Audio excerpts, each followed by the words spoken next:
Vyrah, reporting for duty. Another time together. You're gonna join me on my fucking doom scroll. That's what's gonna happen. You're gonna join me on my doom scroll and my doom algorithm watching. I'm gonna do some reacts. Yeah. Here's for the intro. I actually need to get into that because like many things, if like the gaming industry and like the anime industry are such bullies to people like me, because it's like I fell asleep, and I slept for like 3 hours and fucking 19 animes and 20 remakes and 35 new video games have been announced, with like the upcoming video game that we've been waiting for 352,294 years. And this is pretty much like this is pretty much my life these days. Like, it's a good thing like the anime industry has changed, and that with the video game industry. I'm not even talking about the cinema. Like, I don't have even the time for cinema. Like, but this is pretty much what became the norm, and because of that, well, a lot to think about, a lot to discover, which is a good thing.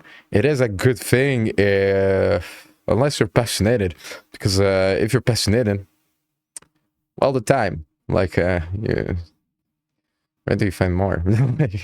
You got some events, like because I'll really struggle on this on the time on the time problem. So yeah. Let's get into it. So we're gonna like watch some YouTube together. All right.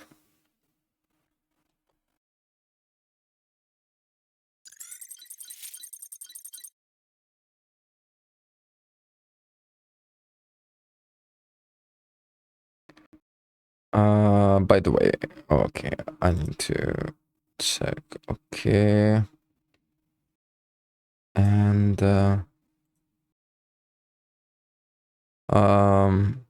okay. So, and the last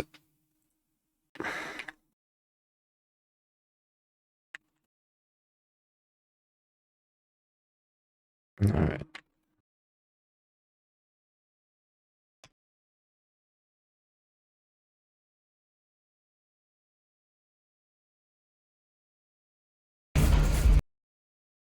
Okay. Perfect. Okay. Steel Bounty official announcement trailer. What is it? I don't know.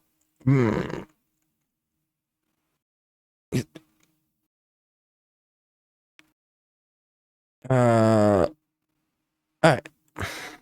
Let's discover it together.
Mercenary makes their own future. Steel Bounty. Okay, so this is in between Armored Core and War Tanks. War Tanks. What's the game about tanks? warships, war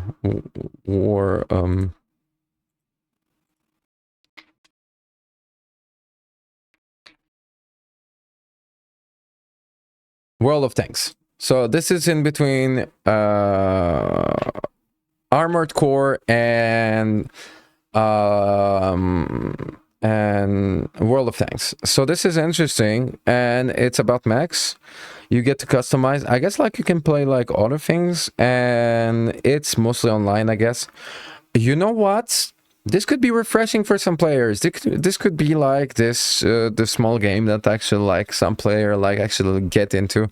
The graphics are like accessible, but you gotta love it. But like if Minecraft was able to sell a game to sell, this can sell as well.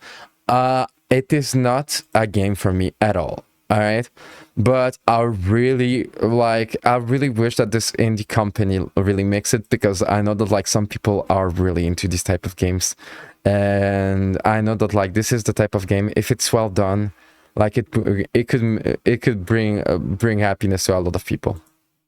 So yeah. So if you're a fan of Armored Core meets World of Tanks, this game is for you. You gotta check it out.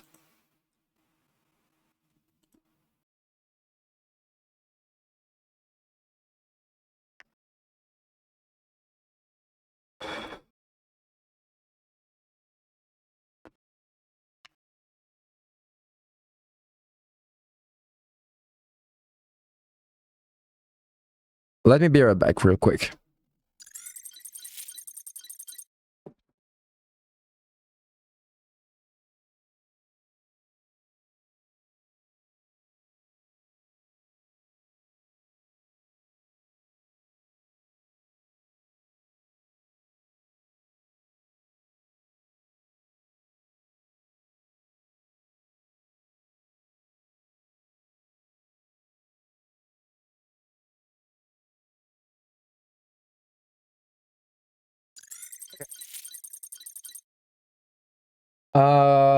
Let's keep on going. All right.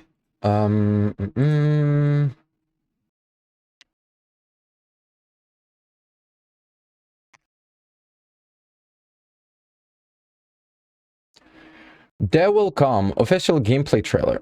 Let's check it out. Again, it seems to be indie.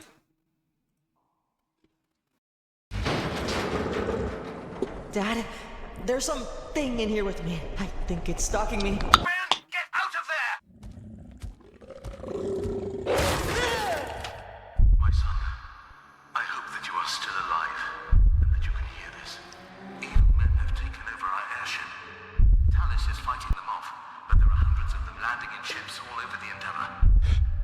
This was a planned attack. They must have had spies aboard. They are reprogramming our robots and have shut down Talus. He can be a great protector. Try to get him up and running like I told you, and head to the library. Dad? Oh man, where is everyone? The Endeavor has many places to hide, and use the M-bots when you can. Look for radios, and I will reach out to you when I can. They are coming for you. Be safe. Be brave. I love you, my son.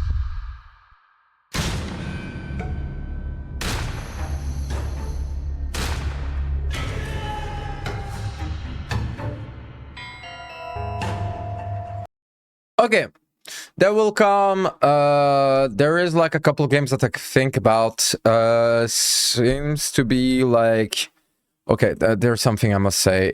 Protagonist against army of fuck you, we are the baddies. I don't like when the protagonist that you play is too young. Like this is like you understand what the fuck is following this little kid, right? And like it breaks immersion for me completely. So for me, it is not for me at all. Like I do not like this design, because like like the choice of characters is absolutely breaks the immersion each time. Like I think each time I see it, right? but it could be interesting. It looks interesting enough. There is like this what's it called? How is this game called?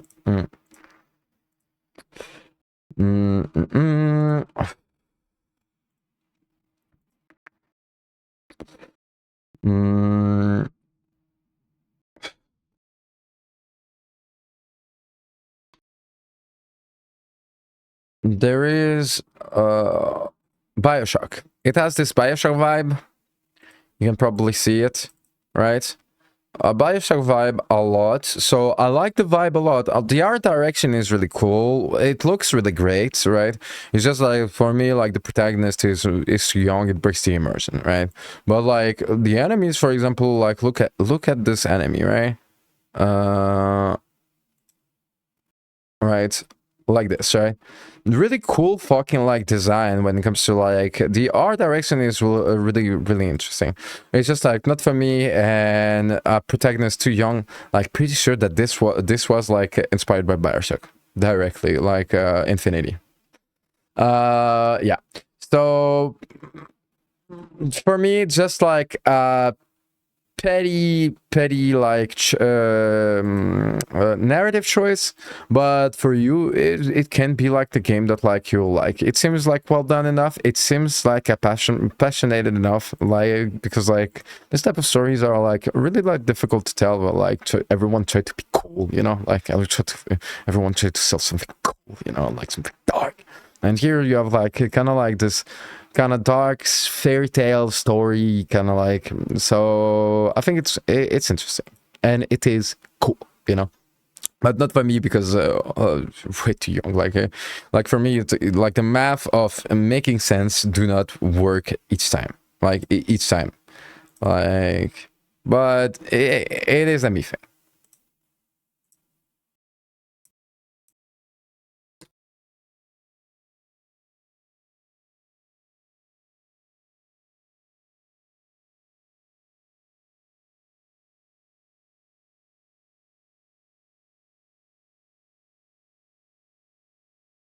Oh, this is a new character. Okay.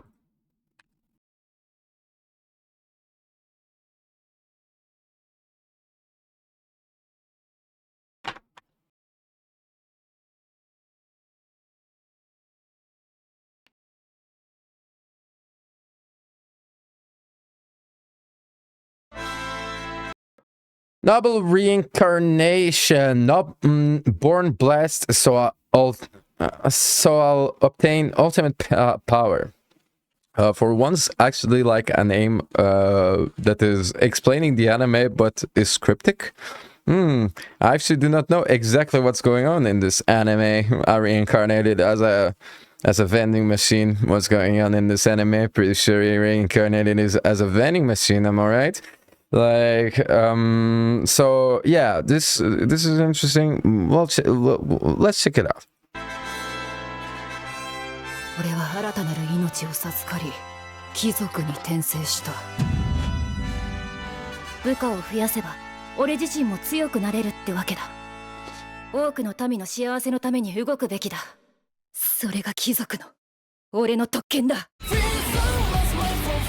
俺に従え、レビアタン。あの狂犬を屈服させるとは、思った以上に使えそうだな。ただただすごい脱帽だ。見事世が与える試練を乗り越えてみせよ。私、ご主人様のお役に立ちたくてお仕えできているだけで幸せなんです。シャーリー・グラント、親王殿下に生涯変わらぬ忠誠を誓います。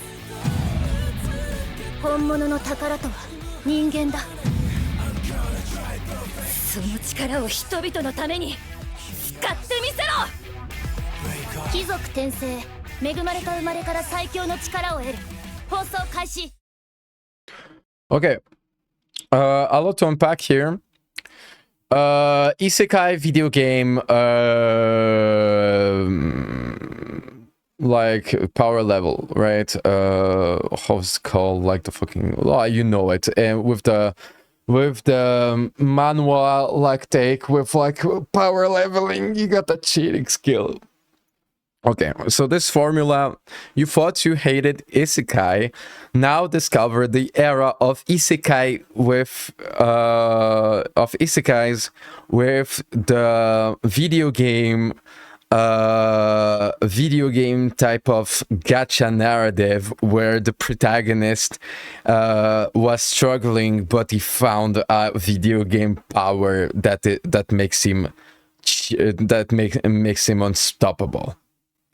Welcome to If You Thought That It Could Not Be Worse. People were people were already complaining about isekais like being everywhere when people discovered that isekais people like it, and now it's like isekai with the power level twist on it. I hate it. You probably will hate it. Let's hate it together. Oh my fucking gods, they made something worse than isekais. Not only they're reborn, but now they're reborn with like a fucking like cheating power. Please, please, please. This oh my, no. Anyway, oh no. Well, too bad, huh? Too bad for us, I guess. Too bad for me, and too bad for us, I guess. Alright, so other than that, isekai reincarnated as a noble, now he has powers, and we've ever first off, protagonist too young. It's not my style. It can be like I need to kind of like remember myself. Hey, you know the fucking like the fucking like edgy stranger on the internet. Like this is like stuff that they sell to fucking teenagers. Do you know who identify as a teenager? The fucking targeted audience. So yeah, but like this is too young. This is too young for me. Like I think that complicated isekais about ruling like even like as a fucking Code Geass type of stuff, and I'm like, I cannot watch a fucking 12-year-old like. And by the way, like it makes everything weird. I saw like I started like seeing characters like, and I'm like, sometimes they even fucking make the fucking mistake of like being like the adult warrior next to the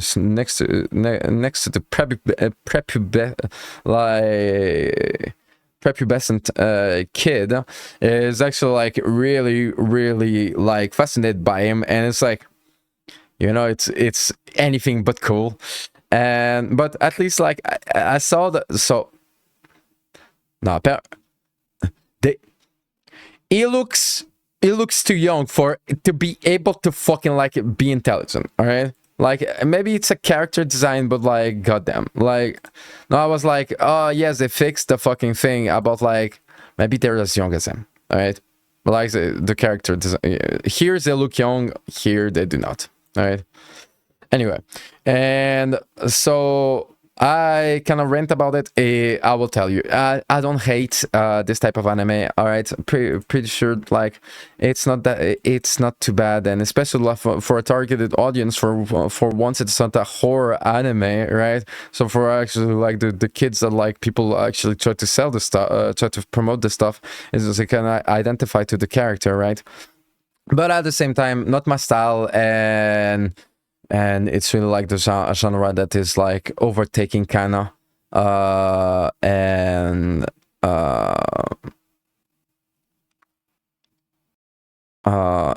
yeah.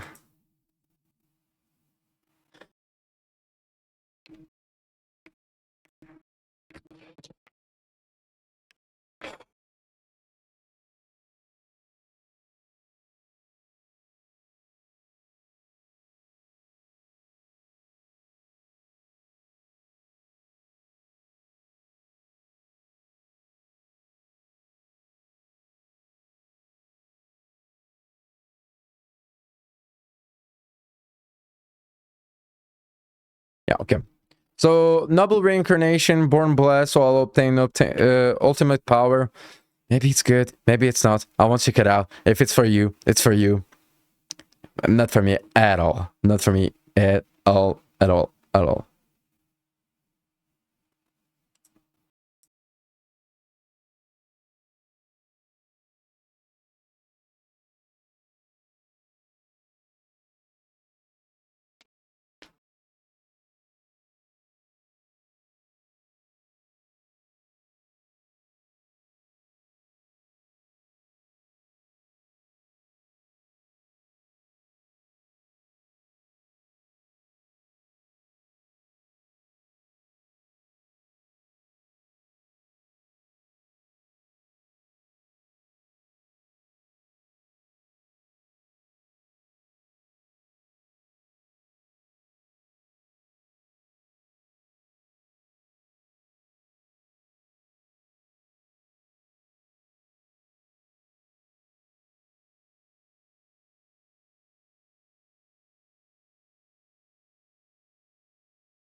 In the clear moonlight dusk. Let's check it out.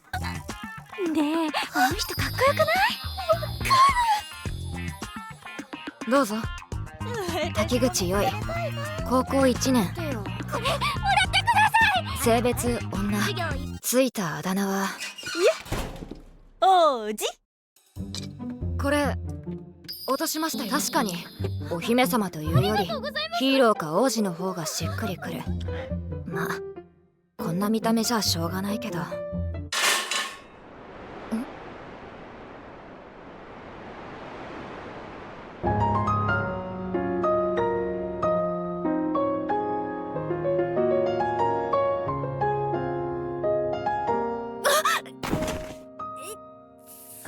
悪い悪い。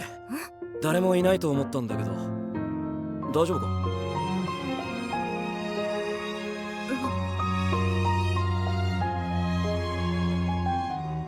何この人。あんためちゃくちゃ美しいな。この人やばい。Okay, a lot to unpack. Actually, a lot to, like this is cool. This is cool. Romance anime. You're telling me that romance anime is not cool? Think again. If I tell you that like this is the Japanese version of Korean drama. Oh, shoujo actually in. Yeah, I know. If you didn't know, no, it's as cool as fucking like K-drama. Right, like no, just because like sometimes talking about like being happy about like some of my favorite like animes are romances, like shoujos, and basically like thank you Korea for making K-drama popular, because like the people that watch fucking shoujo and romance anime like feel a lot better not being a seinen complete fan, you know. But yeah, right. So in the clear moonlight dusk. Wait, let me.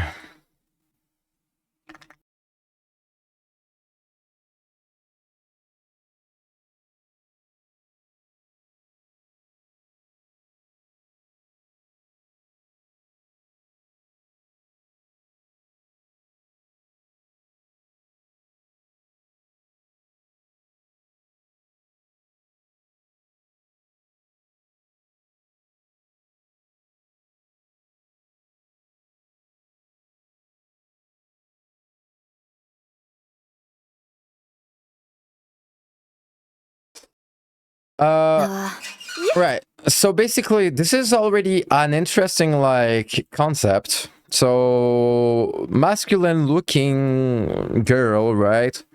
Like which can happen actually, like, and actually the girl is completely straight, but like she is kind of like becomes an outcast because basically she's not like seen as this girly girl that like people will actually find. And then she meets the kind of like this and so I guess she meets like this like they really made really like a lot of effort, like this is the most adorable scene to try in an anime, you know, like this anime is not violent, this anime is like innocent, right? They did so much effort for an innocent audience, because like the people who actually care about this are really like are really easily impressionable people, but like for good reasons, you know, like they're not fucking like trying to fucking like want to be on suicide watch after watching an anime. So but like they did such an adorable effort to make him look like dark and really like awesome, you know? Like, look at that. This is the scene that makes this guy dark, right? He jumped from somewhere.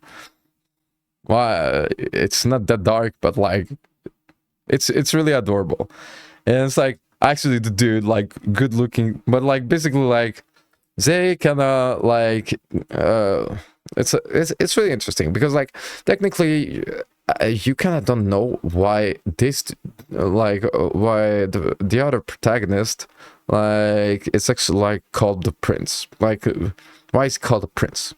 Because it's pretty, like I'm guessing, but also like maybe you is an outcast. I'm getting like a little bit too much into it, but I'm like this. Well, you can notice just talking about like what this anime is about is a good time, is a fun time, and if you're into romance animes, I'm guessing that like if they actually like well, apparently, like, first off, like, one of the things with in romance animes is that, like, they really struggle to get to the story of to the romantic part, right? Where it's like, you know, that, like, they like each other and they both know that they like each other and they try to make it work, like, to make it function, right?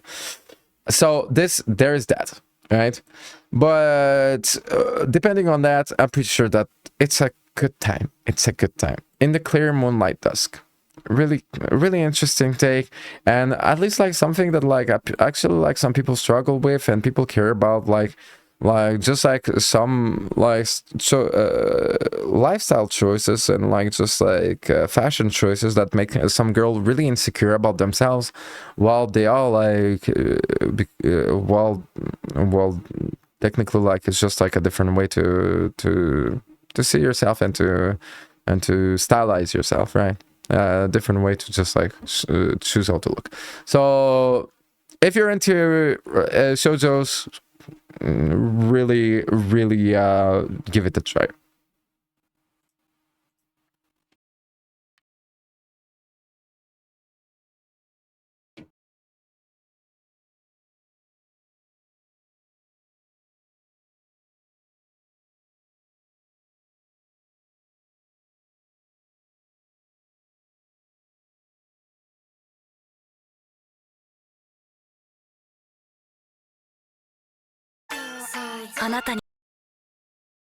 Kaya-chan isn't scary.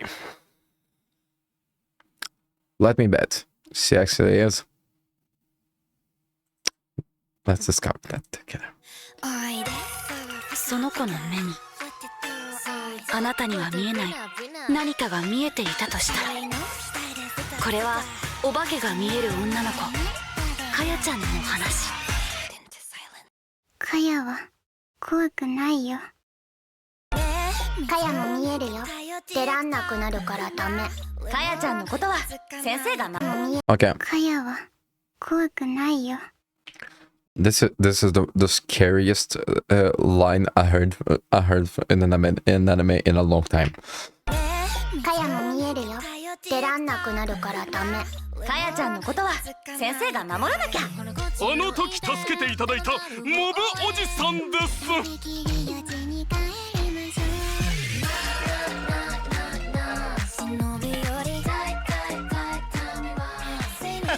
本当？ありがとう、かや。早く帰らないと遅くなっちゃうからね。かや。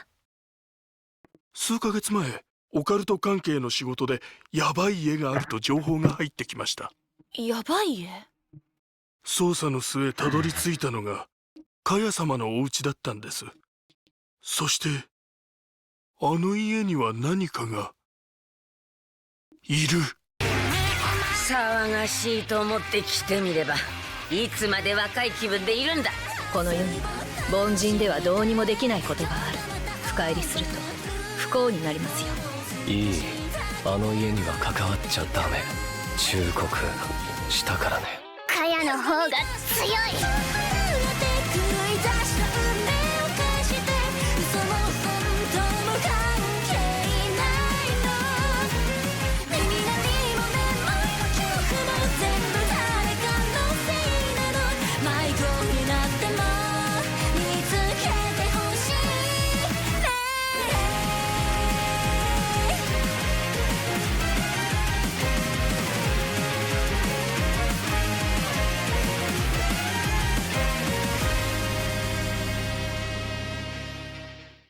テレビアニメかやちゃん。 Okay, let's check it out. So I was like, the protagonist actually like is too young. I was about to say actually it's a thriller story type of stuff, like supernatural type of story. Okay, then it actually makes sense. Like and apparently like this is interesting enough. This is interesting enough. I guess that like, I don't know. You don't know. We don't know. Maybe it's good. Maybe it's not, because it really depends on the mystery. So I guess give it a try.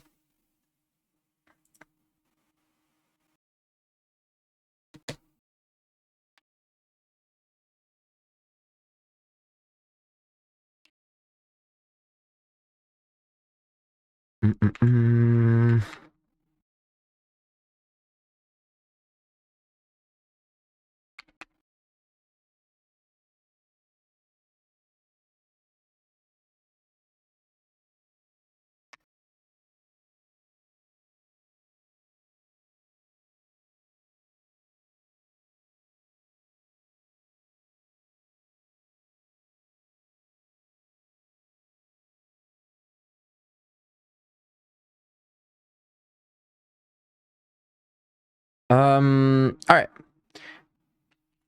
Let's keep going.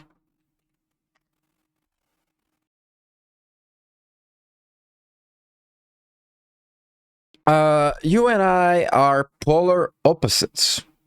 Interesting. Let's check it out.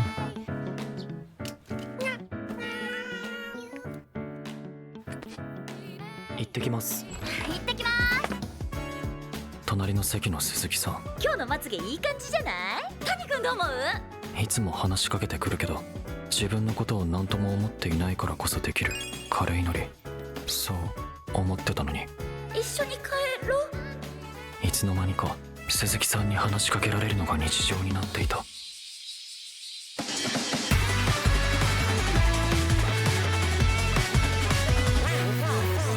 俺が他人の言動や立ち位置やランクがやたらと気になってしまうのは自分視点の基準がないからだ。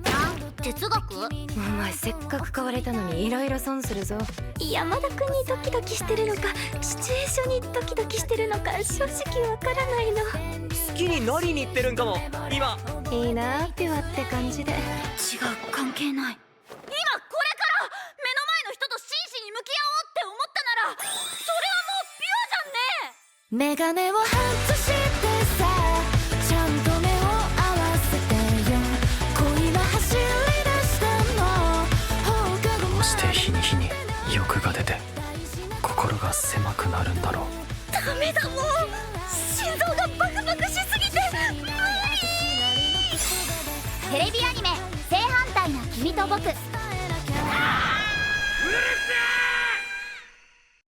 Okay. Seems a wholesome anime. Really like well thought out. I like the character design. I like the way they actually like show their humor. I'm curious of what the fuck is this? Can you tell?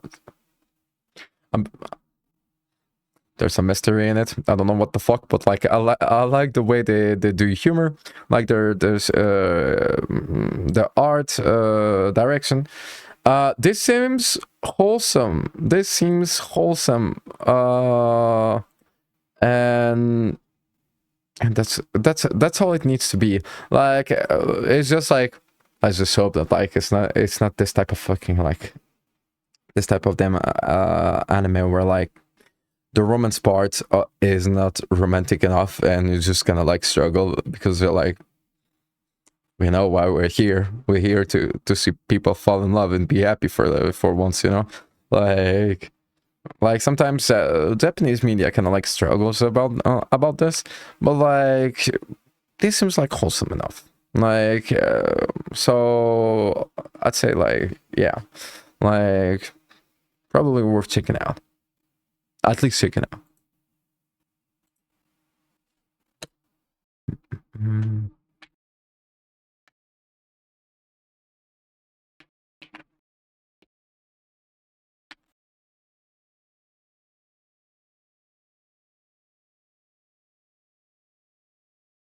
Okay. You and I are Polar Opposites official trailer 2. Let's check it out.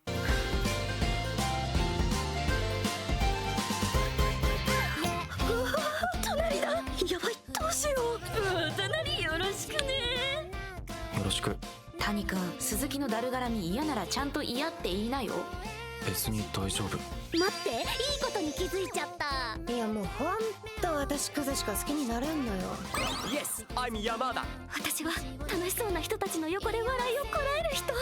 山田、お前わかりやすすぎだろ。なあ、お前谷と付き合ってんの？は？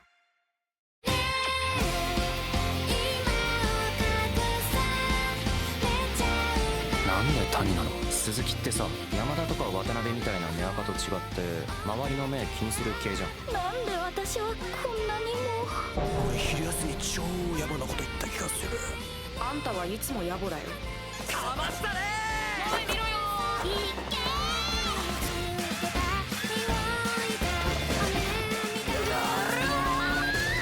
テレビアニメ正反対な君と僕。 Okay, so this is wholesome. This is wholesome. I won't say like much more, like, but actually, like, check this out. So, in this anime, we follow, like, in this trailer, we follow this character. So Suzuki, right? We follow Suzuki, and she's the one talking. But in the first trailer, because this is a second trailer,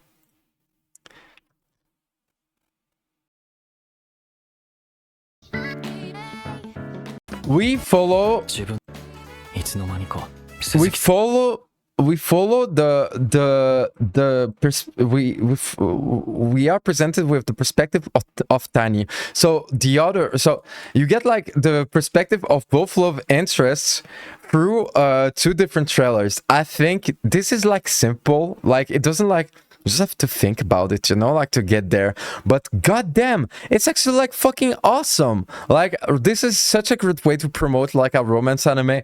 I actually really love it. I think that this is really like understanding your audience, understanding what story you're telling, and actually like offering something like, because like, to be honest, like anime trailers, like for most of like, especially with romance, like romance, slice of life and stuff like that, it's actually, or shoujos, it's really difficult to promote because, well, because it's not as flashy, right?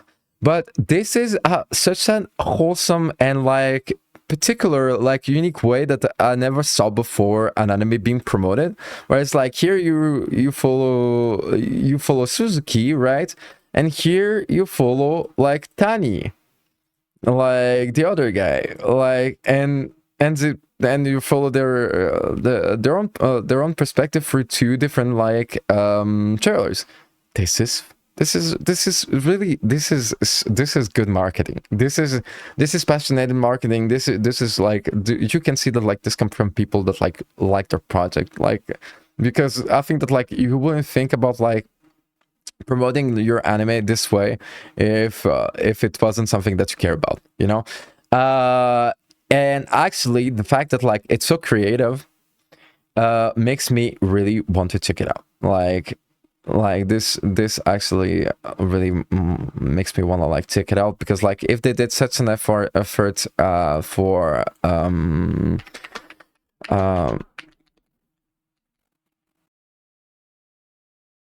if they did such an effort for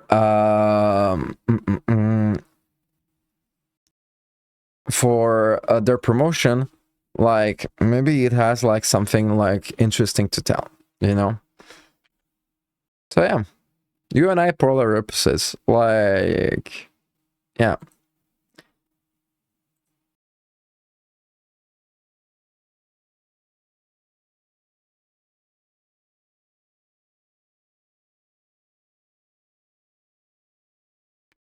All right.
All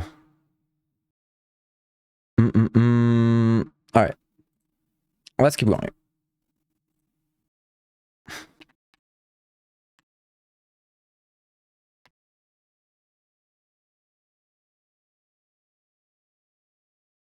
Rory Dragon TV anime adaptation confirmed. Kyoto Animation and Shonen Jump. Okay, this like they seem to be really happy about some anime being confirmed. Why? Let's discover. You must understand that like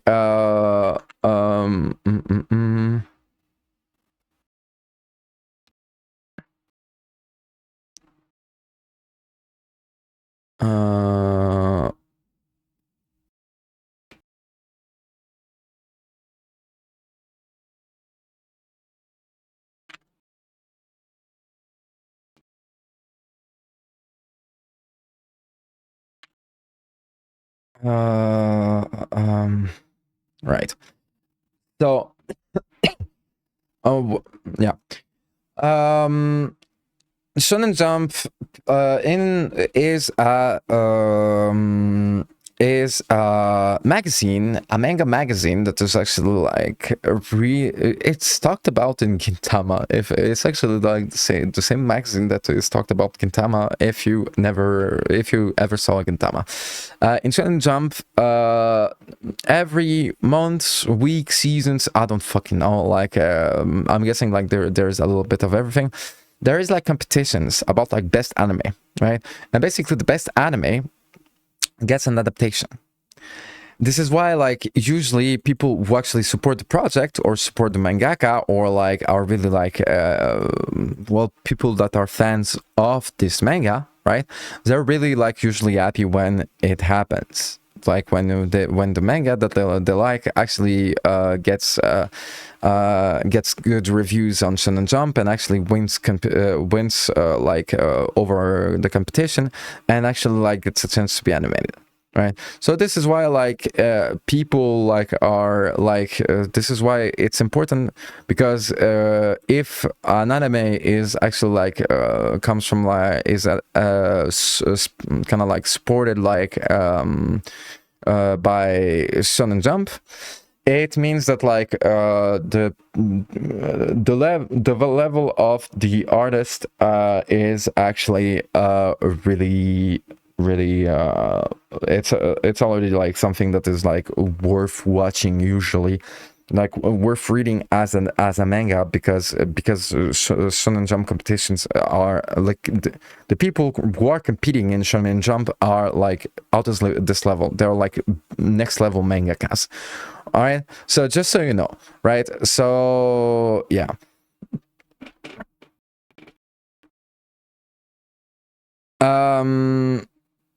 So Kyoto Animation Shonen Jump Ruri Dragon. Let's check it out. Let's cover.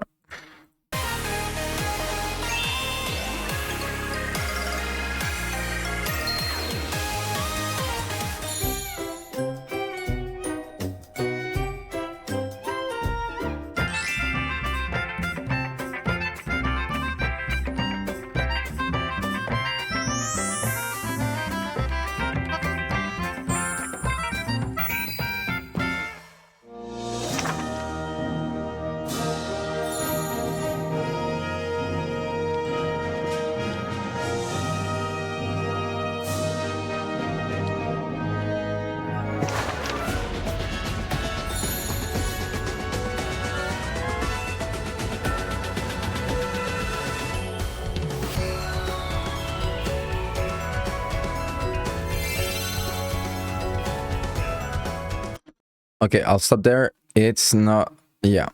So this is cool. Actually, this is like in Japanese, and it's good for Ruri Dragon. But like technically, like I do not understand what it means. So yeah.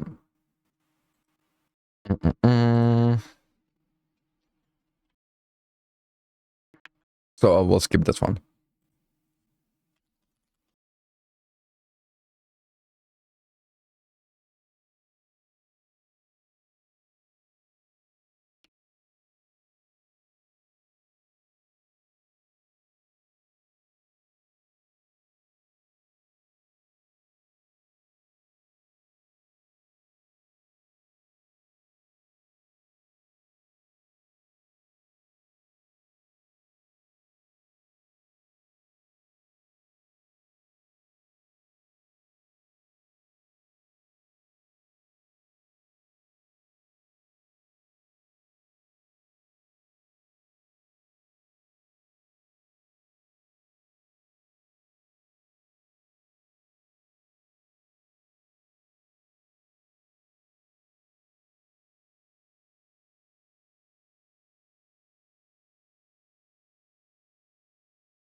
All right.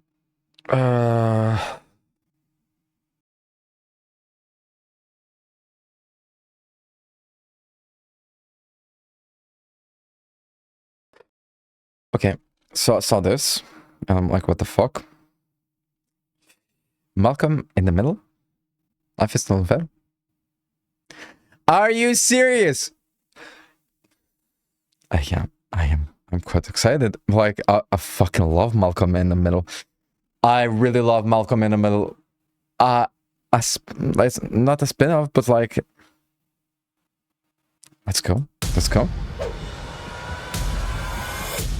My life is fantastic now. All I had to do is stay away from my family. Malcolm has been intentionally hiding himself from this family for years. By comparison, Reese looks pretty good. You can't spend the rest of your life hiding and denying your family even exists. Worked perfectly until they showed up.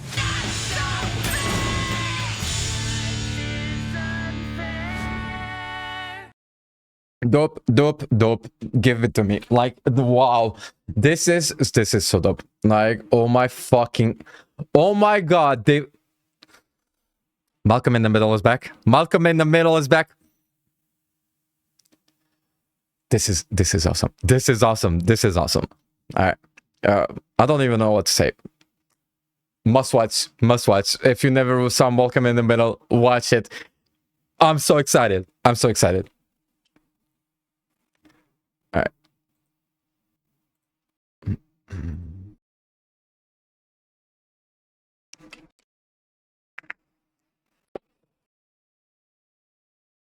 Okay. Hello, with the midnight. Do each transmog outfit a fit for every occasion from the WoW? So kind of like new like, is this like new mog? Obviously, like there will be new fucking like transmog.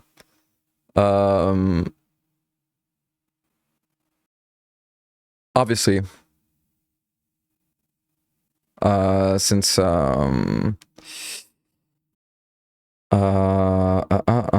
since it's a new expansion, but like new transmog outfit, a new way to do transmog, like kind of like an easier way to do transmog. Let's check it out. Release swiftly upon us and the beta up and running, I think it's time we had a little recap of some of the new things that you can look forward to in World of Warcraft Midnight.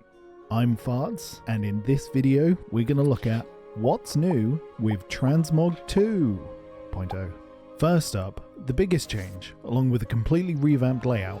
You're no longer transmogging a specific item, you're transmogging the gear slot itself. Once you pay for Yes, thank you so much, because technically no one cares, and usually each time yes, this is a good change. This is a really good change. Look, that appearance stays locked to the slot.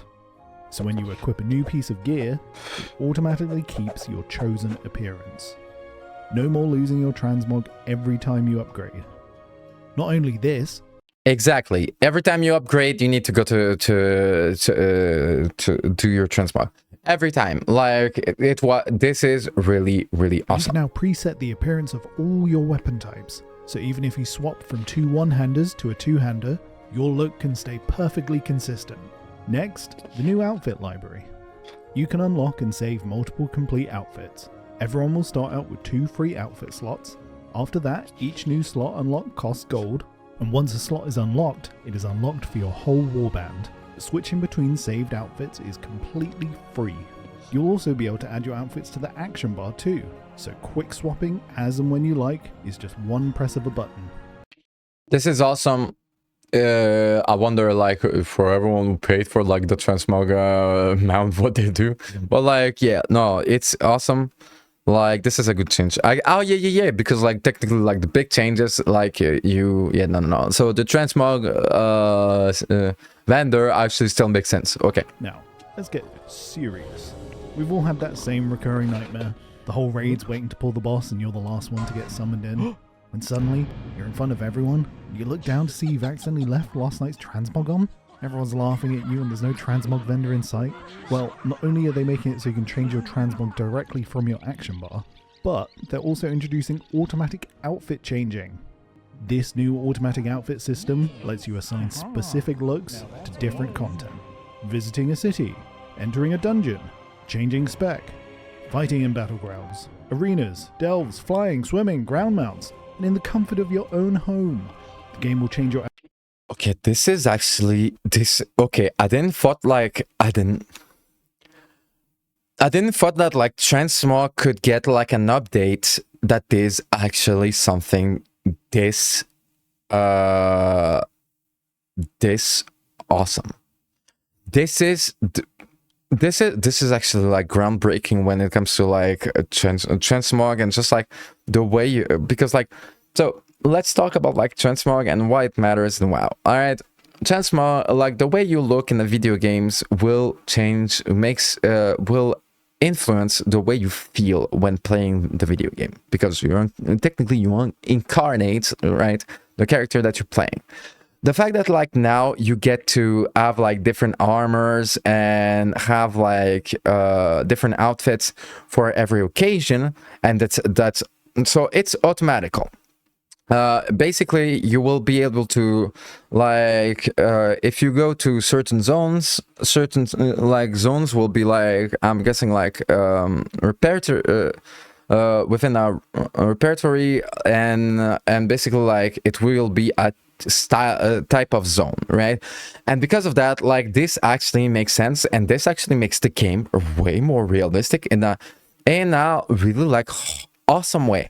I didn't thought that like this will be like so groundbreaking, but this actually is because technically now, like think about like having like the transmog, like all the transmog outfits that are just like without weapons, right? So technically like civilian type of like transmogs.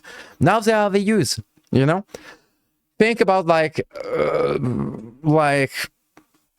the fact that like some armors are only like viable or only make sense in battlegrounds, right?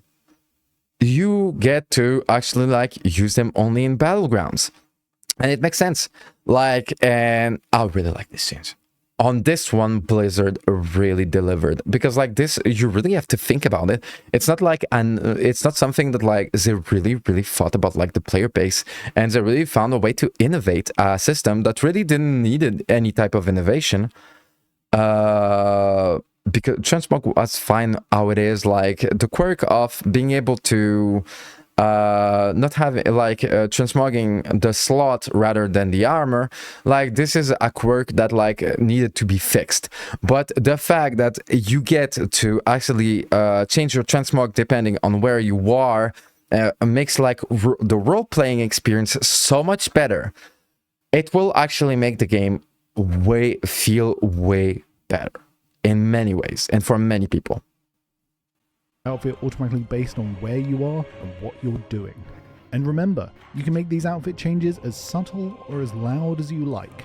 So whether you're chasing achievements, doing some DIY at home, saving Azeroth, or flexing your new class set in Silvermoon, Transmog 2.0 is ready to make sure you always look your best.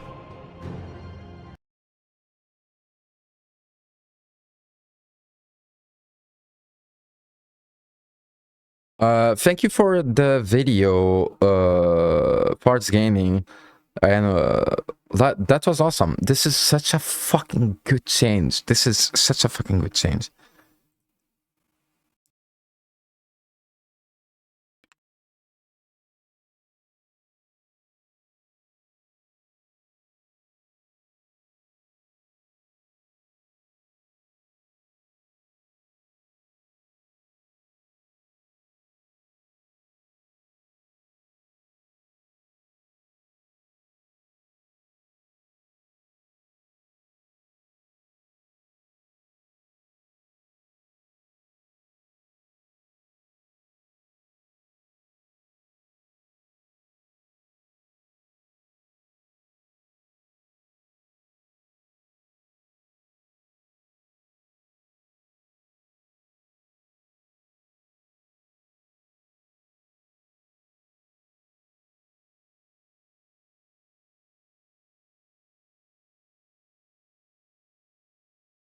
Mm-mm-mm.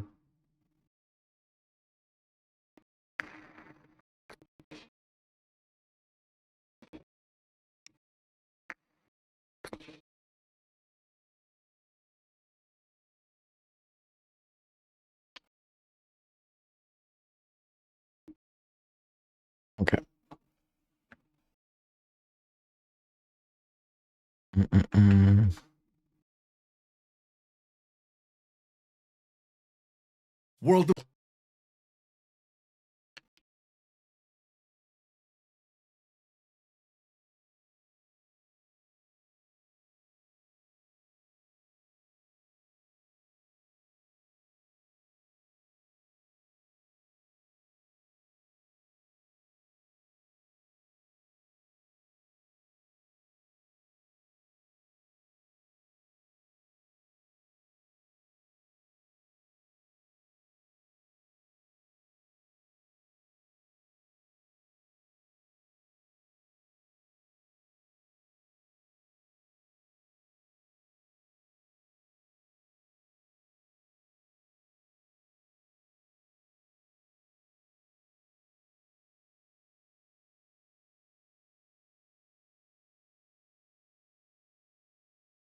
World of Warcraft Mid.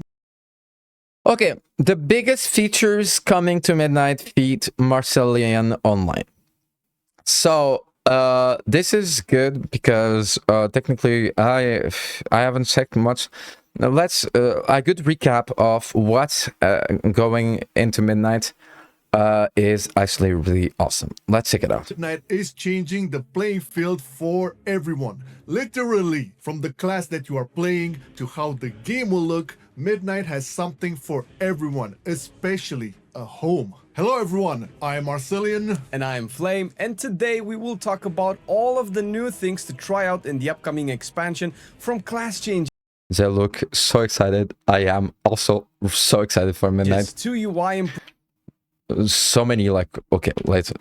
all of the new things to try out in the upcoming They look just wholesome, to be honest. expansion, from class I had to fucking point it out. changes to UI improvements, which are already accessible on the beta. So Let's kick it off with the new kid on the block, the Devourer Demon Hunter. Devourer, Our battle with I Dementhius knew has about this proven one this thing, specialization. that we are not ready to fight the Void as we currently are, and embracing the power of the enemy and turning it against them has been the Demon Hunter way ever since the green and the fiery days of the Burning Legion, and it's only fitting as things turn dark and blue with the clock striking midnight that a new power needed to be harnessed. Enter Devourer, the Demon Awesome Hunter's change. attempt to embrace the Void Really inspiring. more than any other, and I think that like so when it comes to game design, you can know that like WoW Blizzard has like deadlines, right? Like basically like priorities that are like based on say sell a product, and this product has to be innovated on, and some features have to be part of a new expansion or a new patch, or else, well, it's not. It won't be like it won't be successful. Demon Hunter is, and you can know basically like if a feature is actually like made into the game out of passion for the game or not. Just in basically like AAA gaming. By actually knowing if it actually like fits into any prerogative, like any type of like objective that like the team needs to actually like innovate in for a new expansion or patch. What I'm trying to say is basically like, so it's I will give you this example. A forced specialization for demon hunters was needed by no one. No one felt like there wasn't anyone complaining about demon hunters. Demon hunters are fun to play. It's a good class, and basically like the fact that like no one really cared about it and no one really needed that means that and that gameplay wise it is a lot of work of balancing, it is a lot of work of explaining it, it is a lot of work of implementing it. The fact that like it exists, right, with all these challenges, basically make it so the Demon Hunter new specialization is a passion project out of Blizzard, and basically they made it like that made it to the game, and which is great news for Midnight, because like I feel that like this expansion is so inspired. The War Within was already inspired, but like Midnight is really a project that like feel completely constructed, and you can see that like basically like the lesson is if you want to know if it's something in AAA gaming, if something is implemented into the game out of quotas or out of corporate, right, out of like basically like the game studios objectives, or out of passion, if it's an online game that demands like balancing and stuff like that, think about like if it's completely like unheard and not needed into the game, it's usually out of passion that they added that. And I'm really happy that the fourth specialization of Demon Hunter is actually like made out of pure passion for the game and pure passion for like WoW. So like really happy about like this. All right, let's keep going. Turn it into a weapon to save the world. The Devourer spec has forsaken all ties to Fel magic and is now the envy of every Shadow Priest out there. Yes, that includes swapping from... Hey Shazam, what's going on, my bro? How is it going? I'm checking out the biggest features coming into Midnight. Basically, so far they just talked about like the new specialization for like the Fel Hunter. Eating and enjoying your stream. Yeah, I'm actually like I'm gonna play like later today. Like I need to do my content like React duty. Like React is actually like working, like brings like viewers, and actually like I get to talk about like the game that we both love, the game that I'm so passionate about. So yeah, so far they talked about like the new specialization of Demon Hunter. From the agility-based envy of every Shadow Priest out there. Yes, that includes swapping from the agility-based specialization to becoming an intellect caster.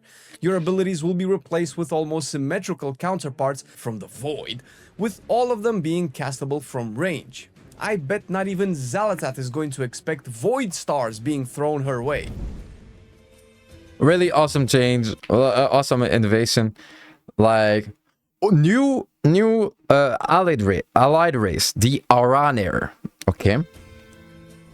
Taking a short break from all this dark fantasy, let's dive deeper into Mother Nature and one of her greatest allies in the fight to save Azeroth, the Aranir. Our newest allies are coming from deep within the roots of the world with a fresh new look on what a denizen of Azeroth is. So basically it's elf trolls. Like, okay. The Aranir are the new allied race coming in Midnight and also available to test early in the beta. It is not my style at all of like looking like race, but I guess like it will be for some. But like if you're into in these avatar ones we saw is there avatar ones we saw in cinematics? Yeah, basically yeah, and basically they are an allied race Right now, their whole vibe is trees, animals, communion with nature, and that is represented in their home, in their garb, and even racial. Oh, this is great. Like, so Night Elves are not the only one like preaching about nature anymore. But technically they are Taurens, right?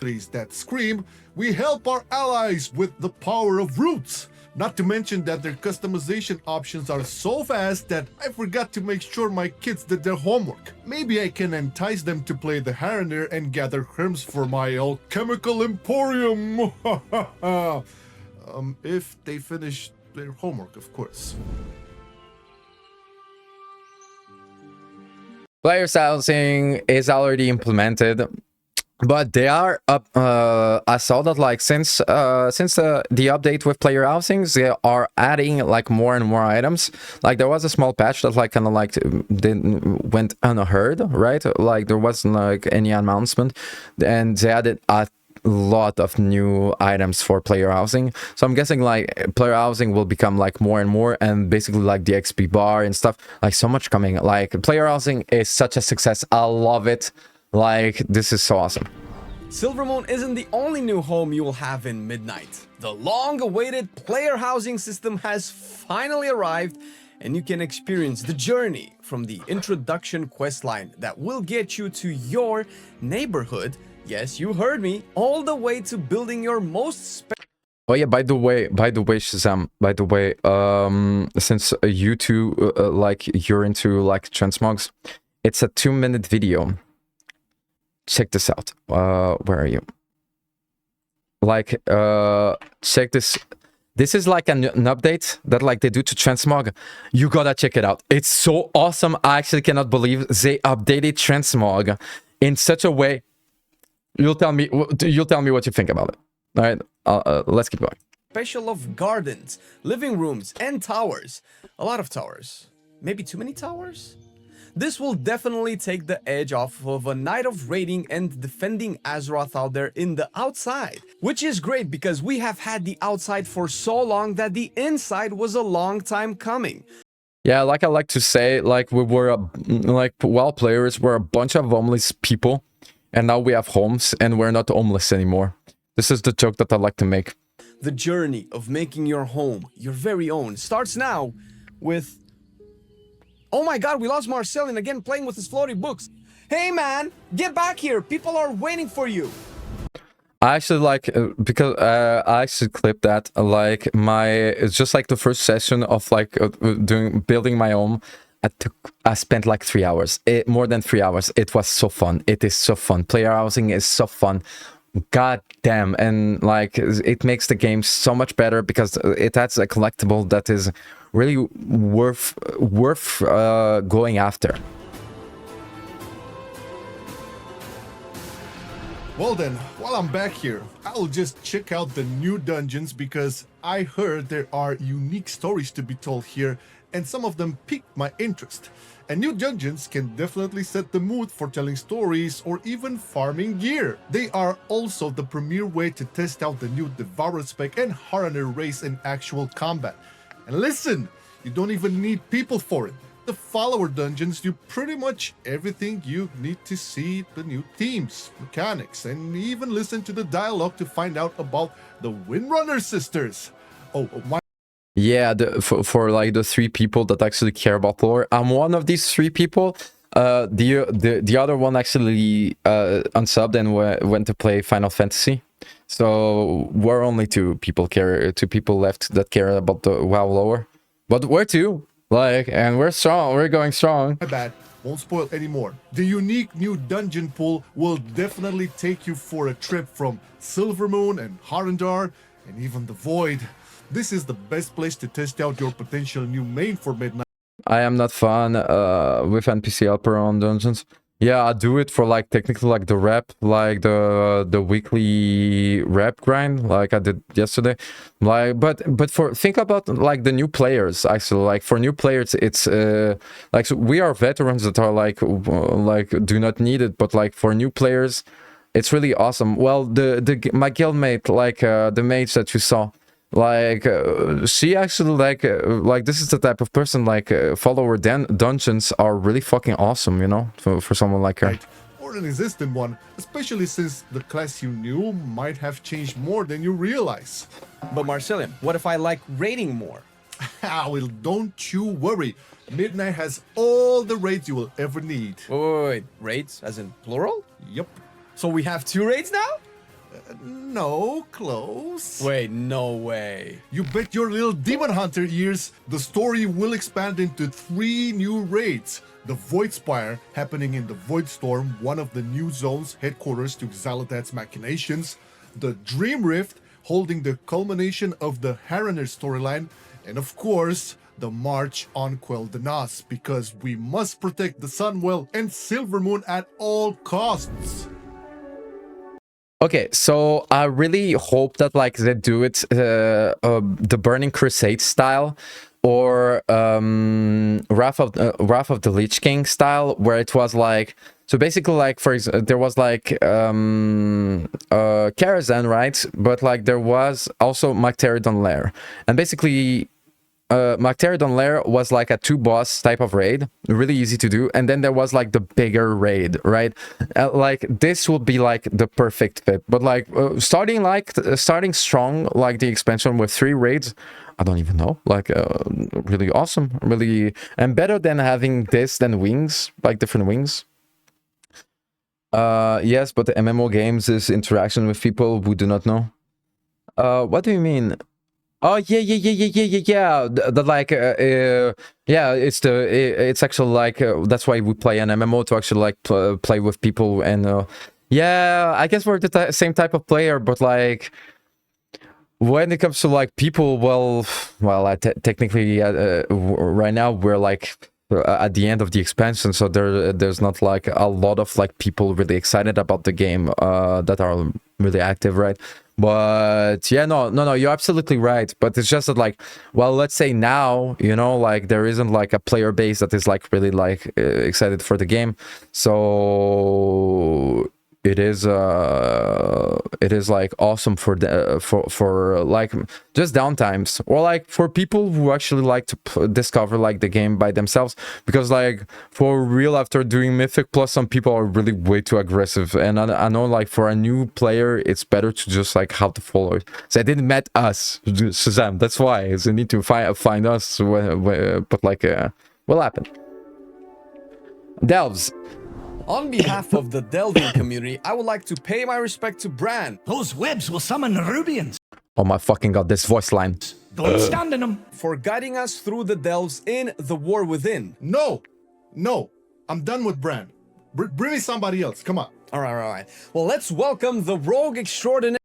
Fucking Vyrah Sanguinari, new Delve companion. I saw it before because like they actually talked about it like in another video. Big simp, big fan. Anytime, like this is so awesome, and you get actually to choose. And what's interesting is that like with 2 Delves companion, there is 2 Delves XP, 2 Delve companion XP, and basically like there is like a reason to actually like play with both, right? So this is like, and gameplay wise, it's actually interesting. Like Vyrah Sanguinar. Midnight will take you through a whole new adventure line when it comes to the delves, with so many improvements being done after their introduction in The War Within. Journey with Vyrah before everyone else and unlock her abilities on all 3 roles. Damage. Wait, does it mean that like that Bran is not like we lose Bran?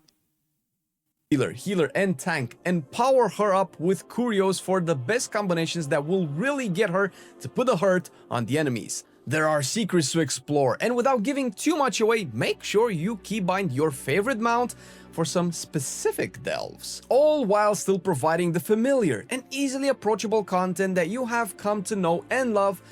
And if you're new, then what better time to check them out and plan your adventures than right now? Wait, okay, I need to check it out. No, because like I'm actually scared that like actually we lose Bran. Like if we get like Vyrah, but and we get to choose, right? Like it's cool.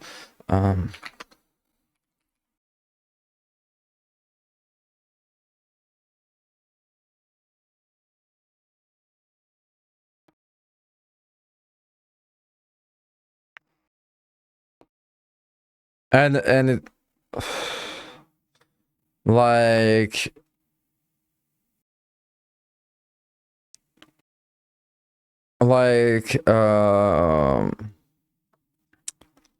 it will be like sad as well, because basically it means that like each expansion we get like another companion. But like, for example, like I already know that like we'll get to play with Vyrah in next expansion. Let's hope that like, wait.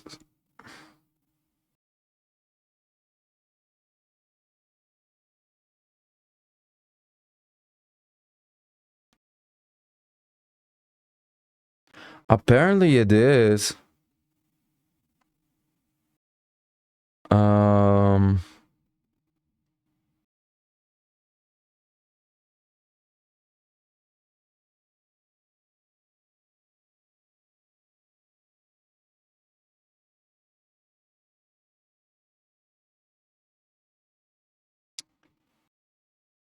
Okay, so actually, like, this is actually, like, well, on the bad side, because, like, technically, the logic is that, like, I'm not a fan of Bran, right, as a Delph companion, but I'm a fan of fucking Vyrah, right? And I already know that, like, for the Last Titan, so the next expansion, we won't have Vyrah. So the fans of Bran, they lose. Oh my fucking god! This actually, like, I really, well, seeing like the changes, maybe they will fucking like this. Maybe they will offer different like Delph companions. I will recheck just in case.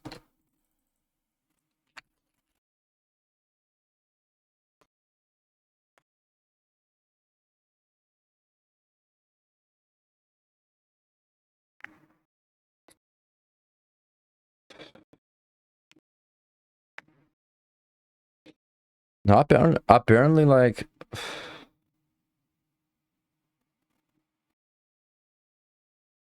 apparently, like, this is actually fucking stupid, because, like, technically, like, balancing like Delph companion is really like not that much, and for like it will suck. It sucks for everyone, because technically, like, I don't like Bran, but like I know that like some people, well, you wrote it, Shazam, that like you prefer like Bran, right? And I'm like, yeah. And for me, who prefer Vyrah, I already know that next expansion, I won't get to play with Vyrah, to do delves with Vyrah. So yeah, technically, like, I really hope they understand that, like, I really hope that they change this mistake, and because like for me it's a game design mistake. Like when it comes to balancing, it's really easy to balance a Delph companion. It's really easy to, and so for real, this is, so far Midnight looks really good, but like this is really like the only problem I found with Midnight features, which is taking away a feature, taking away a Delph companion, while oh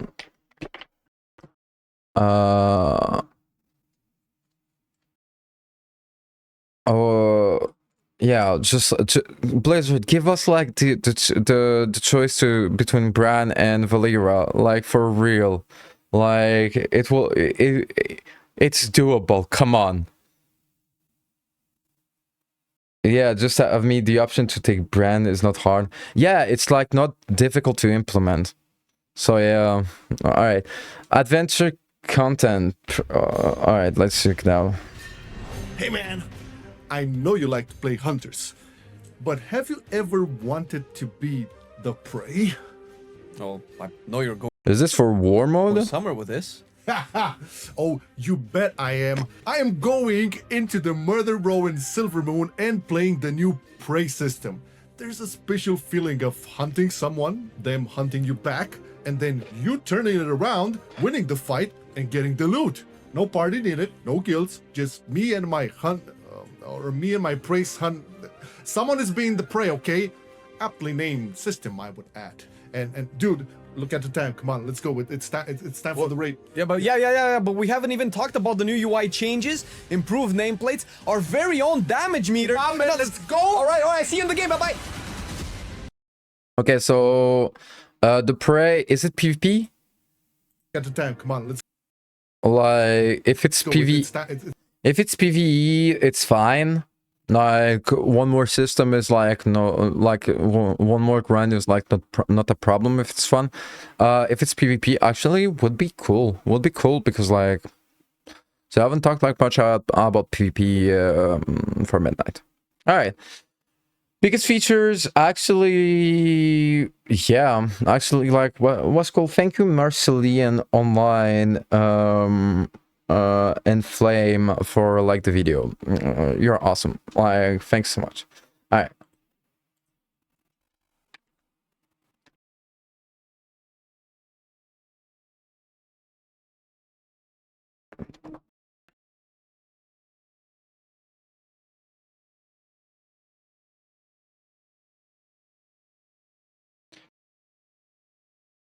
Improve nameplates.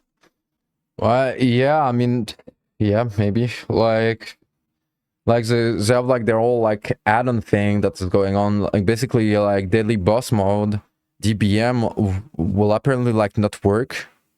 So I have to take off my Plater add-on. Yeah, I don't know what will work or not. I'm pretty sure that like what is aesthetic will not be changed. Like you want people. I'm pretty sure that like it's the only thing that will change is Deadly Boss mode. So basically, the raid add-on. All right. AI content. Do you like it? Do you know about it? It's basically yeah, boy Tyler, he does like WoW lore videos about using AI, and basically like it just adds basically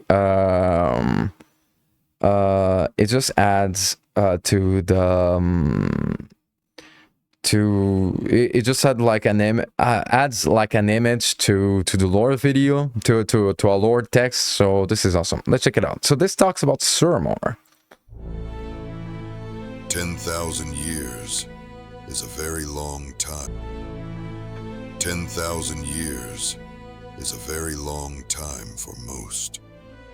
For the Nightborn, it passes. Do you see how fucking beautiful it is? This is AI. This is AI. Like, this is like so fucking well done. This so basically like this like people you really have to kind of like do a lot of like the AI does the work, but you have to kind of like be able to explain to the AI what you want and then do the quality. Like you do need to do quality checks and like make it make sense, right? So basically like, but look at night. So this is like the Nightborn. This is fucking awesome. Nightborn. Okay, anyway. 10,000 years is a very long time for most. For the Nightborn, it passes in revelry. Suramar City has experienced 10,000 years of unbroken celebration, fueled by the soothing glow of the Nightwell and soft comfort of Arkwine. The great arcane barrier sealed the city away from the world, creating a sanctuary where days and decades blurred together in a continuous, shimmering festival. Within its walls, the fountains sparkled, the music never ceased, and the noble houses drifted from one grand indulgence to the next, as though age had simply agreed to stop.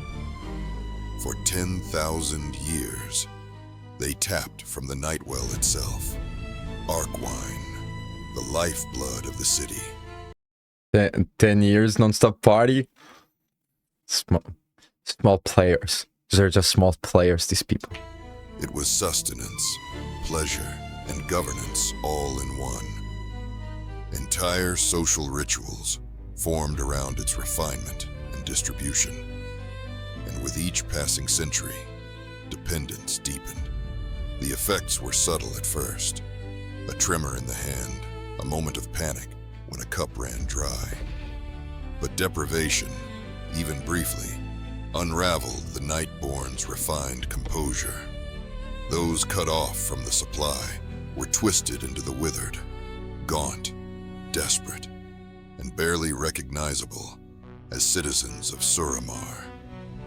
They haunted the alleys behind the glowing promenades, begging for another drop through mouths of wine-stained teeth. The ruling elite reacted not with alarm, but by weaponizing the growing crisis. Certain questions became forbidden to ask. The Nightborn were not allowed to ponder about the world beyond, or voice a concern for the growing number of withered within. The consequence would be absolute. Too much cocaine at this party. Strict and sudden cutoff from our yes, resulting in a slow, inevitable collapse into wretchedness. It looks so good. A death sentence and a spectacle for the celebrants. They believed out of arrogance that the withered were a problem for the lower classes, and they themselves would never be put in such a position. It was understood that death by exile carried another unsavory purpose: population control. The Nightborn were confined behind a barrier with limited resources. The governance needed Suramar open and uncrowded, so distribution of Arkwine could continue undisputed. And when the barrier finally fell, and Suramar reopened itself to the world, its long celebration did not cease. It took on an even more depraved tone. The demonic Burning Legion was welcomed by the populace through the city streets with alarming ease. The Nightborn, out of both duress and exuberance, invited demons to join the grand revels, as if they were simply an exotic court. Is that the original lore? Yeah, basically what he does is that like he reads basically the books or Wowhead, right? And he puts it into the AI. So basically like he just adds images to WoW lore. That's why I find it awesome, because like reading it by itself, even like a audiobook, like I wouldn't like be able to like, but like with AI, it's really like fucking like festivities soon swept. It's really dope. I'll show you another one. Like it's really fucking awesome. Into grotesquerie. Withered addicts who strayed too close to the parades were crushed beneath demonic hooves and trampled under palanquins bearing nobility. Oh, there is. Flowed in unnatural abundance, its refinements altered to numb fear and heighten compliance. Citizens were urged to drink deeper, dance harder, and surrender more completely. Damn. Even as fell fire illuminated the grand promenade. In the end, Suramar's eternal revel was not a symbol of joy. It was a gilded masquerade, each reveler hiding their true face. Lurking in the heart of each Nightborn is a shadow of themselves, deviant and corrupt, seeking to take the reins, indulge in debauchery until the end of days. Damn. Thank you so much, boy Tyler. He actually became like way better at it. But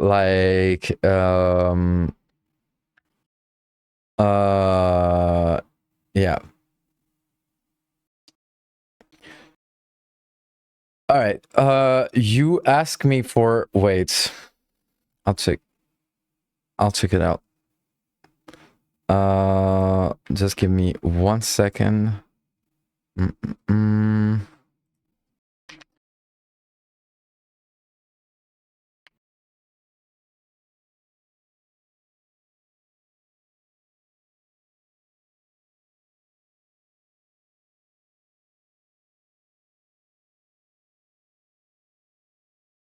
Okay, I found one. Okay. Check it out. You were talking about the artists? Okay, let's check it out together.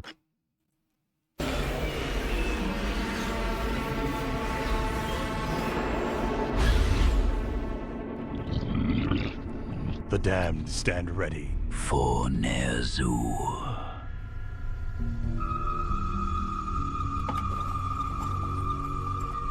All right, it is so fucking. It is so well done.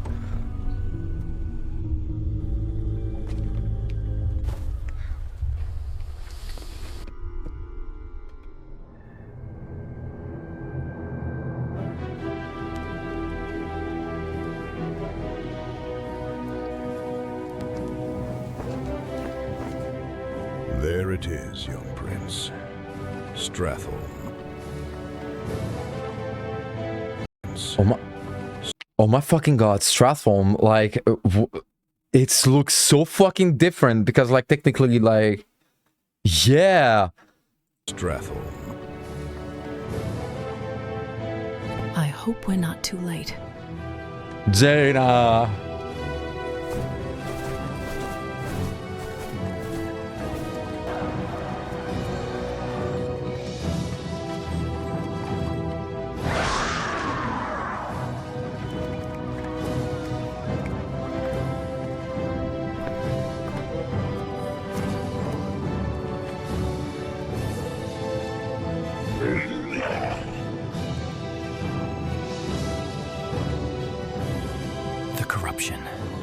It's spreading through the city.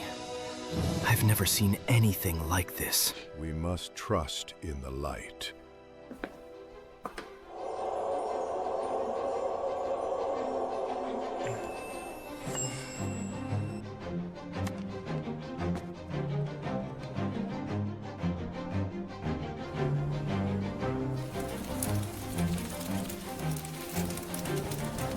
We're too late. These people have all been infected. They may look fine now, but it's just a matter of time before they turn into the undead. What? This entire city must be purged. How can you even consider that? There's got to be some other way. Damn it, Uther. Countess did nothing wrong. I order you to purge this city. You are not my king yet, boy. Nor would I obey that command even if you were. Then I must consider this an act of treason. Treason? You lost your mind, Arthas. Have I?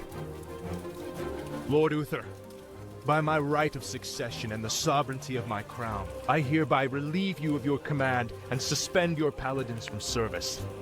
You can't. It's done. You've just crossed a terrible threshold, Arthas. Jaina? I'm sorry, Arthas. I can't watch you do this. Those of you who have the will to save this land, follow me. The rest of you, get out of my sight.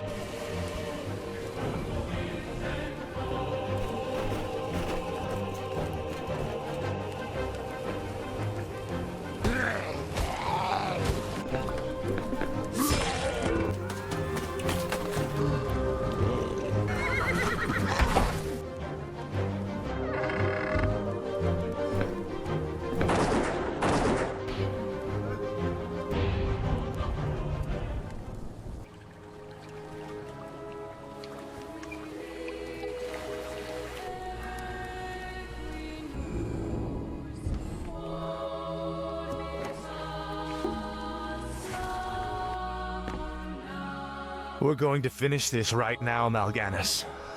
Just you and me. Brave words. Unfortunately for you, it won't end here. Your journey has just begun, young prince. Gather your forces and meet me in the Arctic land of Northrend. It is there that we shall settle the score between us. It is there that your true destiny will unfold. I'll hunt you to the ends of the earth if I have to. Do you hear me? To the ends of the earth!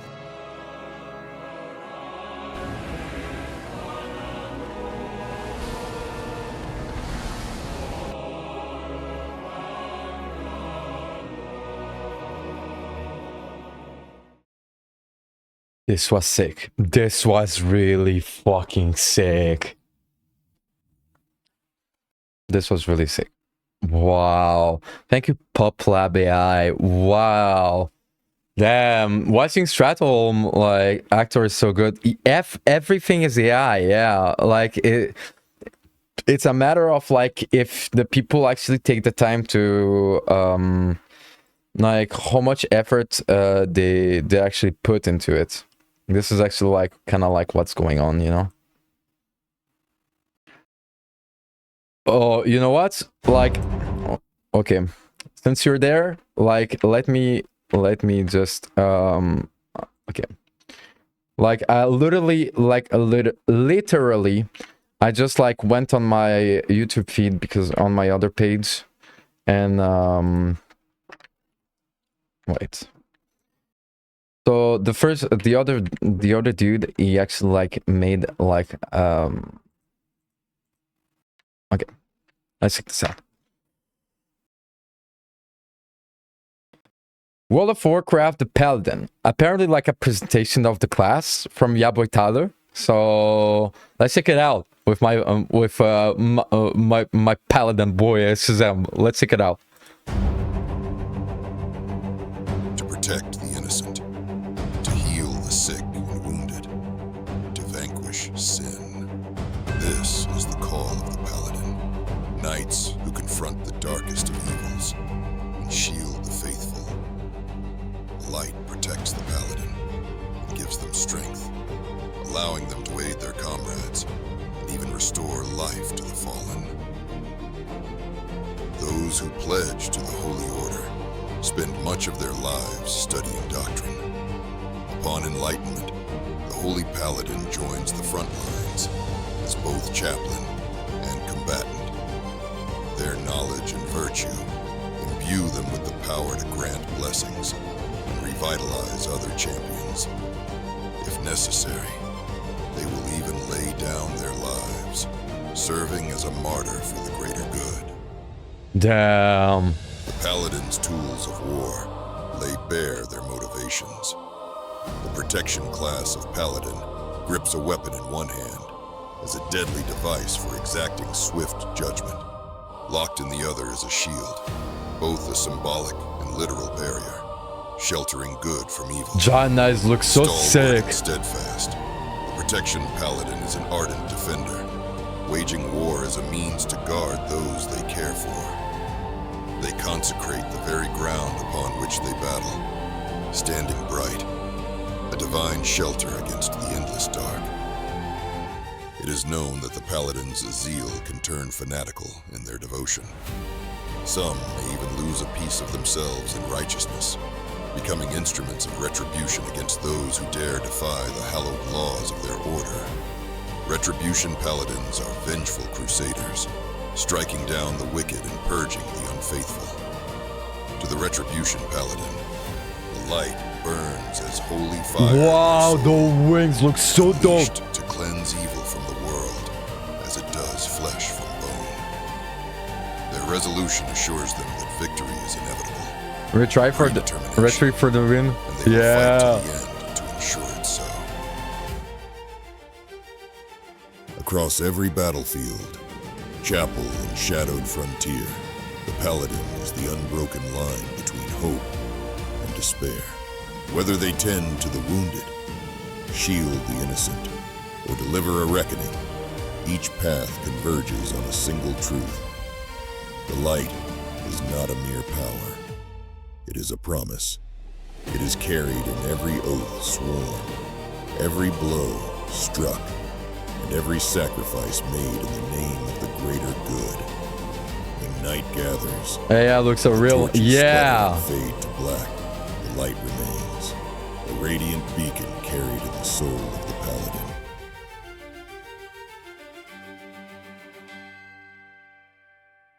Like this in this video. This is the best way I found to discover WoW lore. Like, this is so good. This is so good. Like, AI videos like this dude actually, like, if I'll send you the link of this dude. Like, he actually like does a lot of things. Like, it is so good. He has done like many different ones, like Death Knights, Plague Lands, like, and some of them are like longer, right? And like, it is like really fucking, like, it is really that good. It is really that good. Like, oh, he's actually, I get to understand, like, this dude is Chinese, actually. It might be a Chinese farmer. Like, yeah, like, he talks like, so yeah, I was watching like basically at this point, right? And it was like looking good, like the Scarlet Crusade and stuff like that. But like now it looks so like he really like he really makes like really awesome content. What the fuck? Like, so yeah, shout out to ya boy Tyler. Like, really awesome AI content creator. Makes me, he allows me to actually like go into the lore of my favorite game without having to read, because like without having to read, being like immersed in it.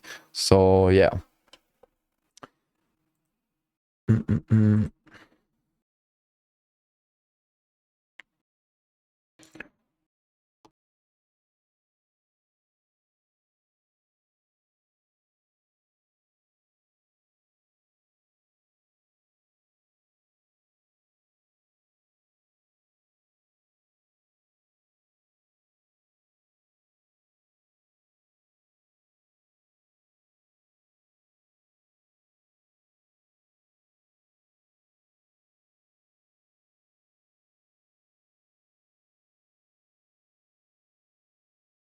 Okay.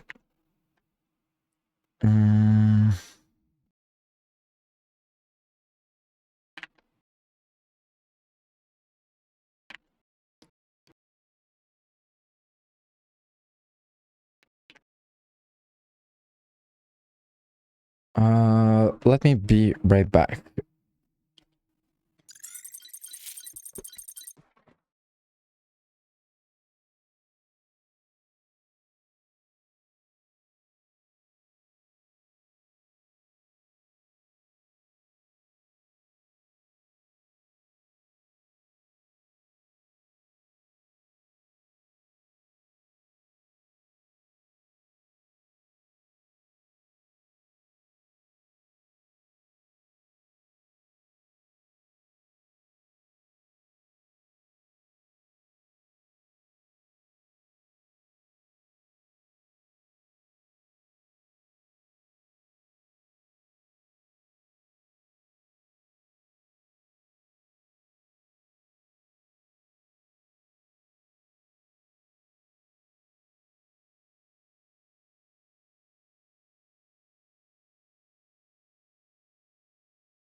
All right. Okay. Let's check out some Matt season show. The Unreleased Secrets of Vanilla WoW, episode 6. 6 episodes. The first 5 episodes are awesome. If you never saw Matt season show, he's actually like a really passionate in the WoW classic YouTuber basically. And you really gotta check him out. This man is a legend within the WoW community. His voice is so chill. His content is so good. Like, anyway, if you never saw him before, like, leave him a sub and a like for real. Like, this man is the man. All right, Unreleased Secrets of Vanilla episode 6. Let's check it out.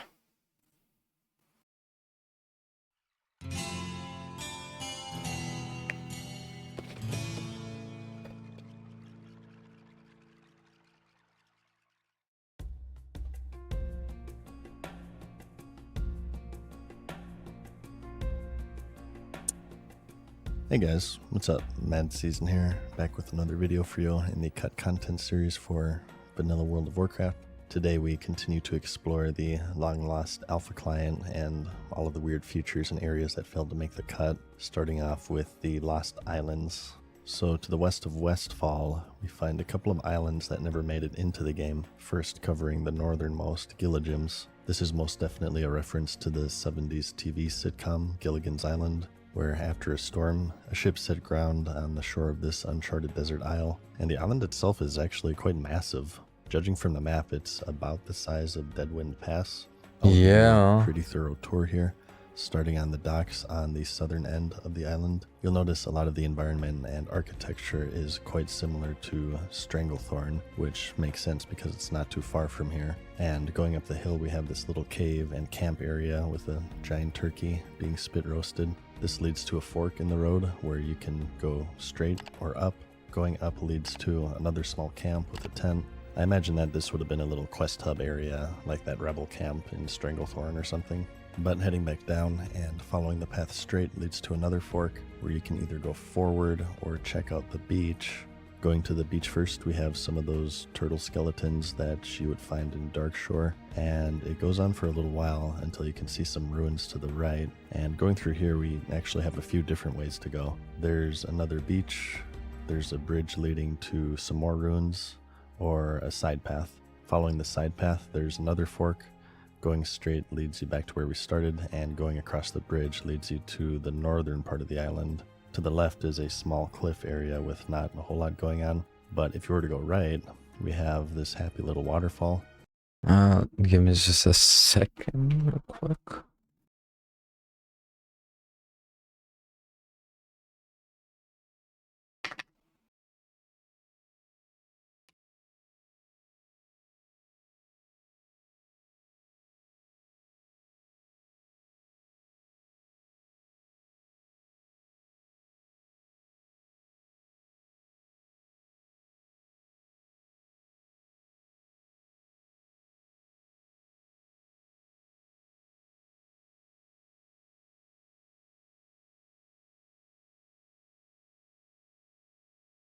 And interestingly enough, an Alright. actual NPC, which is kind of rare for unfinished areas. It's a naked human in sort of a locked pose. You can't interact with them, unfortunately, but clearly there were some plans for a little questing area here of some sort. If you notice, there's also some random paths strewn about, so it's a pretty early work in progress. But heading back across the bridge, let's go check out the ruins that we walked by. The bridge is actually broken and requires a jump, and you're met with 3 more paths. One is just a single room cave, which is of course empty, and going down the stairs it splits off into more stairs leading nowhere, a shore to the river that separates the 2 islands, and a small cave system. Who knows what it would have held, but if I remember correctly, these were most typically used for ogre caves. You have that ogre mound in Duskwood, and also in Alterac. And considering that there is an ogre presence in Stranglethorn, maybe they also had a little island here as well. I mean, that was a pretty big turkey back there. Heading out though. Let me just...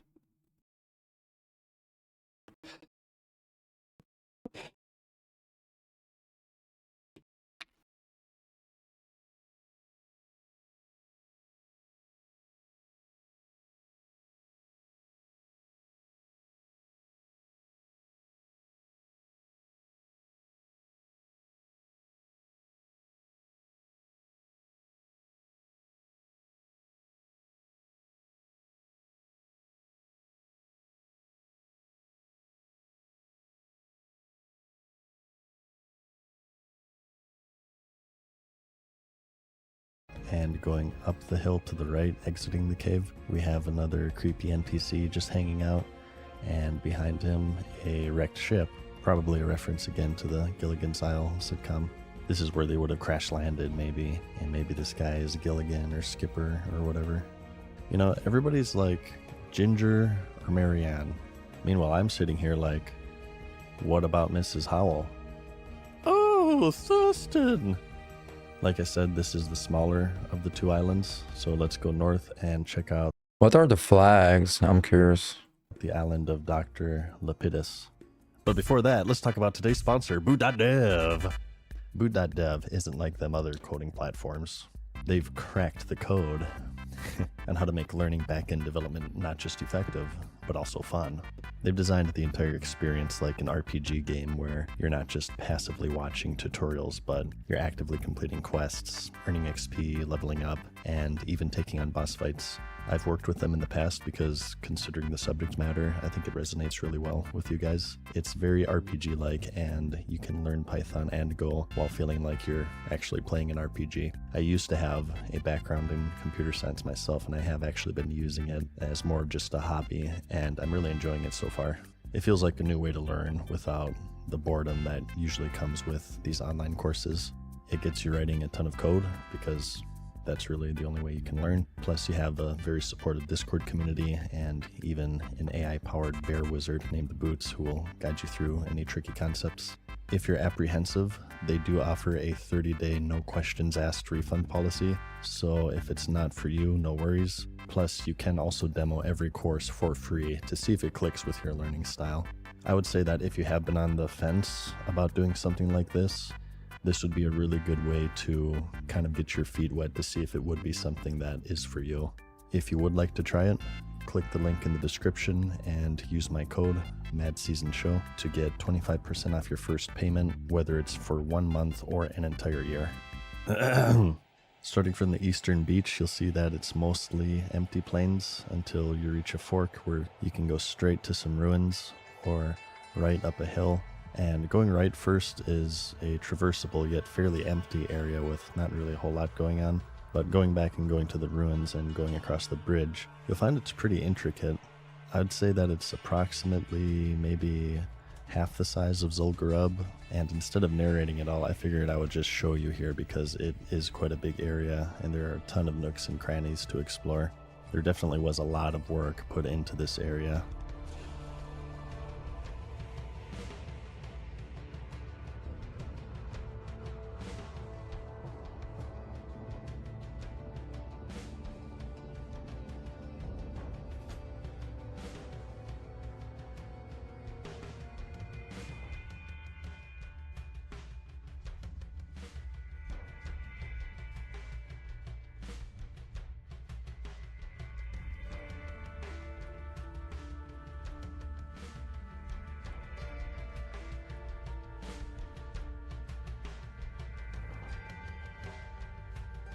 Yeah, I agree. Like, this is, yeah, if there are like no mobs, it doesn't feel as big as it actually is, I feel.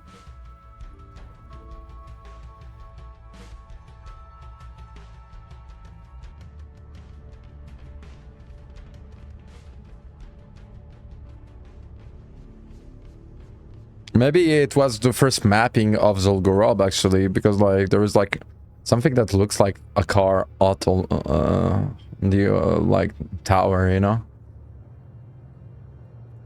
No video sound? No, there is.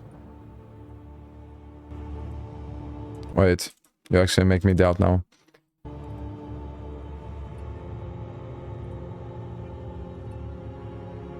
Yeah, no, there is. The dude actually just do a visit. He stopped talking. Yeah, actually surprising, huh? Like, it was like, oh, we'll do you a tour, and I'm like, yeah, no, same.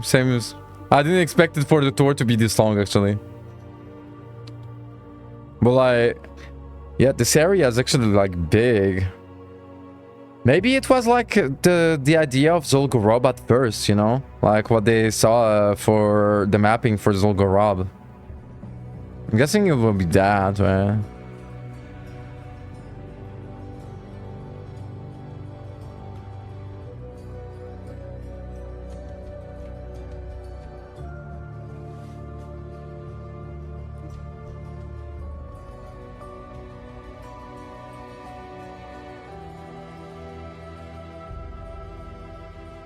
Exiting the ruins, we have this glitched bridge that phases into the ground, and following that we have a pretty open area with a little cave and two directions, a beach or further into the jungle.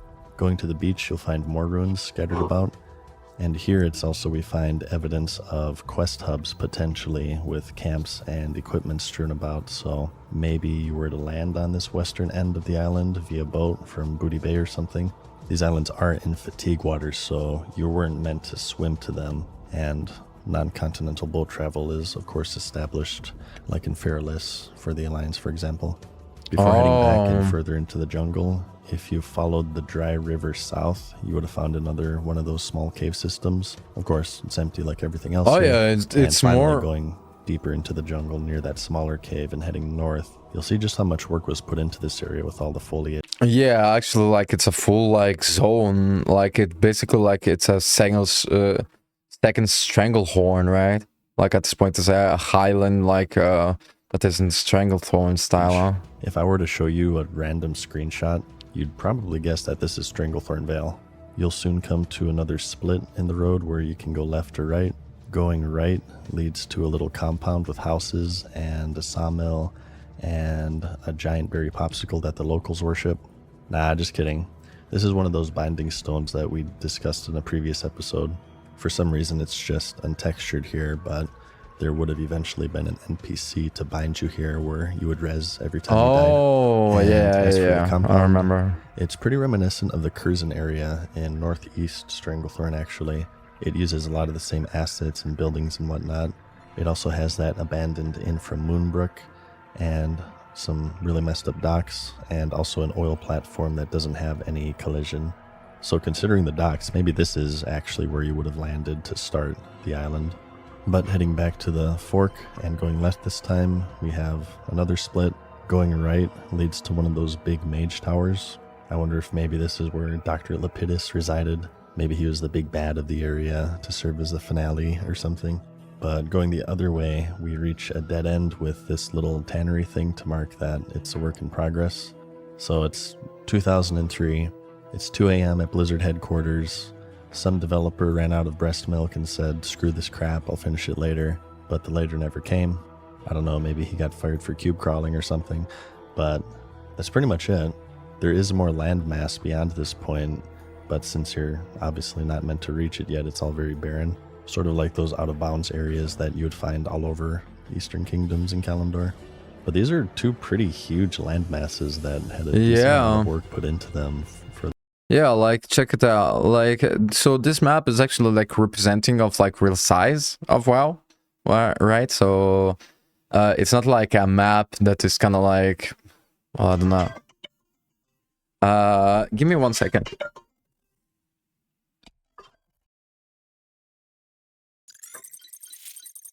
Hello?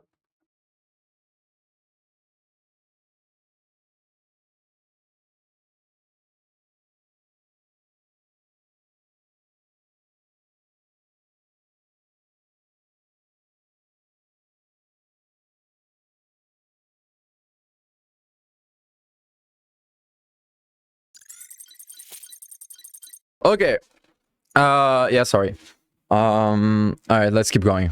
Yeah, I was saying, like, the map of WoW is actually like kind of like they have this artistic size, right? But it doesn't exactly represent the size. Well, this map is kind of like the map, like the editor map, kind of like the creator map.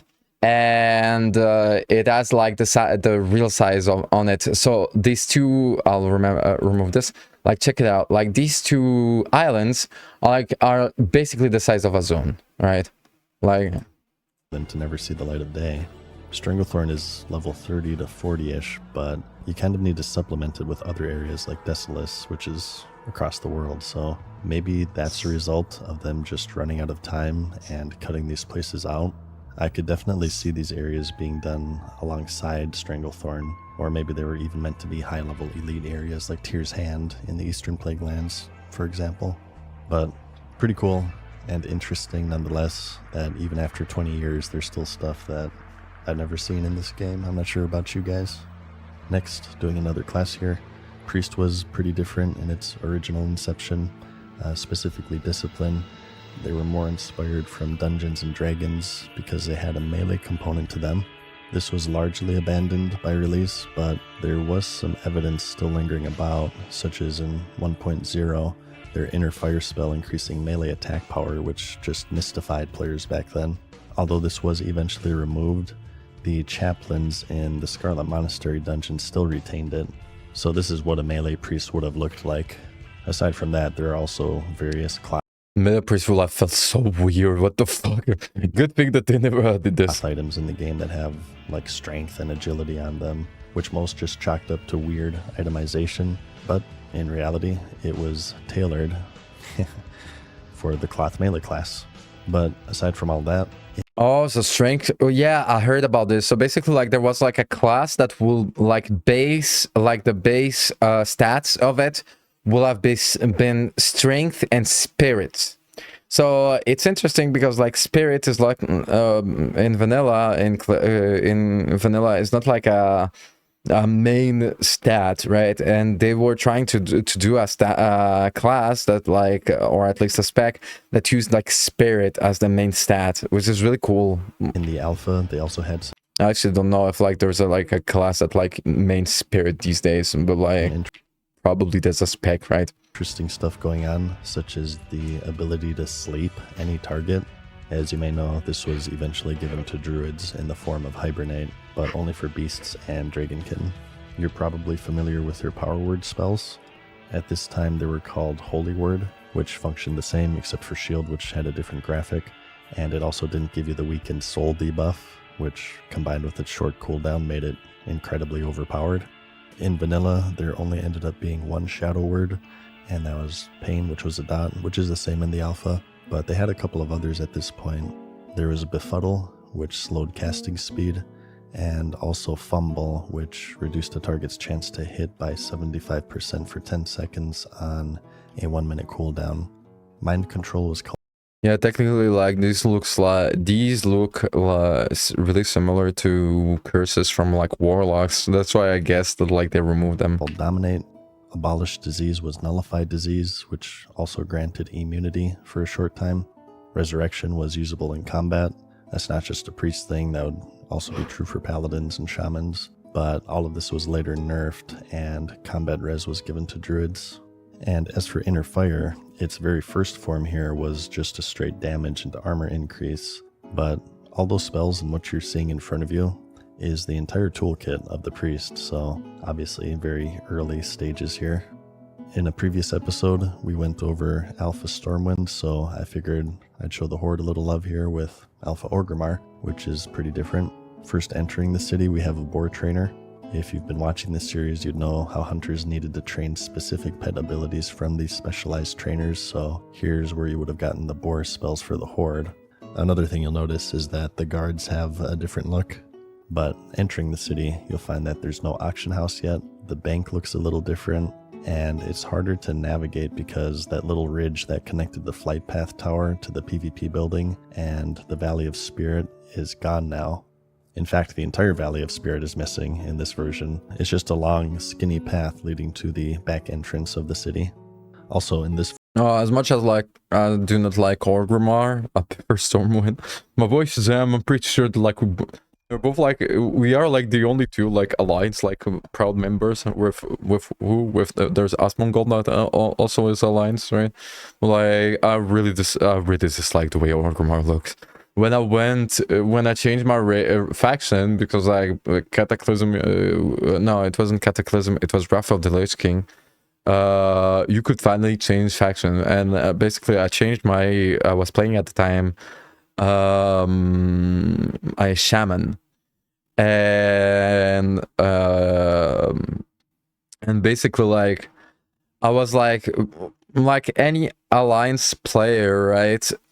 The Horde, it's better. Why? Just a community, because technically I always preferred like alliance looks, and well, I grew up playing vanilla Burning Crusade and Wrath of the Lich King. I played it as alliance, so I had like no clue about like Horde, and I never like, since leveling was such a long process, right? I never took the time to play Horde, right? And then like they allowed like a change of faction in Wrath of the Lich King, right? Faction change. And I changed, I remember what was my shaman at the time, and I actually learned, like everyone else that got the chance, when I went to like to the other side of the community, right?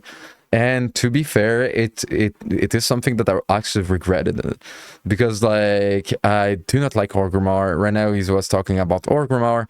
I like Night Elves, so basically like the closest race that you have like to Blood Elves, the closest race that you have to the Alliance, right? And overall, when it comes to community, technically it was a struggle. I don't know, like back then that this is something that like alliance players, like if you play alliance, like you probably will relate to that if you used to play like alliance as a veteran player. Less people, that's true, like, but at the same time you don't feel it if you only play alliance. You don't know that like the world is bigger than you think if you play alliance, because you don't, like, I never played Horde, so basically I don't even remember like seeing a difference. But basically at the same time, like smaller communities makes for like better moments and like more memorable players, because there's a chance that you meet them again, right? Like there are like some goods and bads, but overall To me, it was when I changed factions. At the time, I was happy about it. After after taking the time to think about it, and after time passed, I actually regret this choice. Like alliances is my home overall, you know. Version, this is where you boarded the Zeppelin, which, if you remember, that was a change in the Cataclysm expansion version of the city. But okay, just give me a second.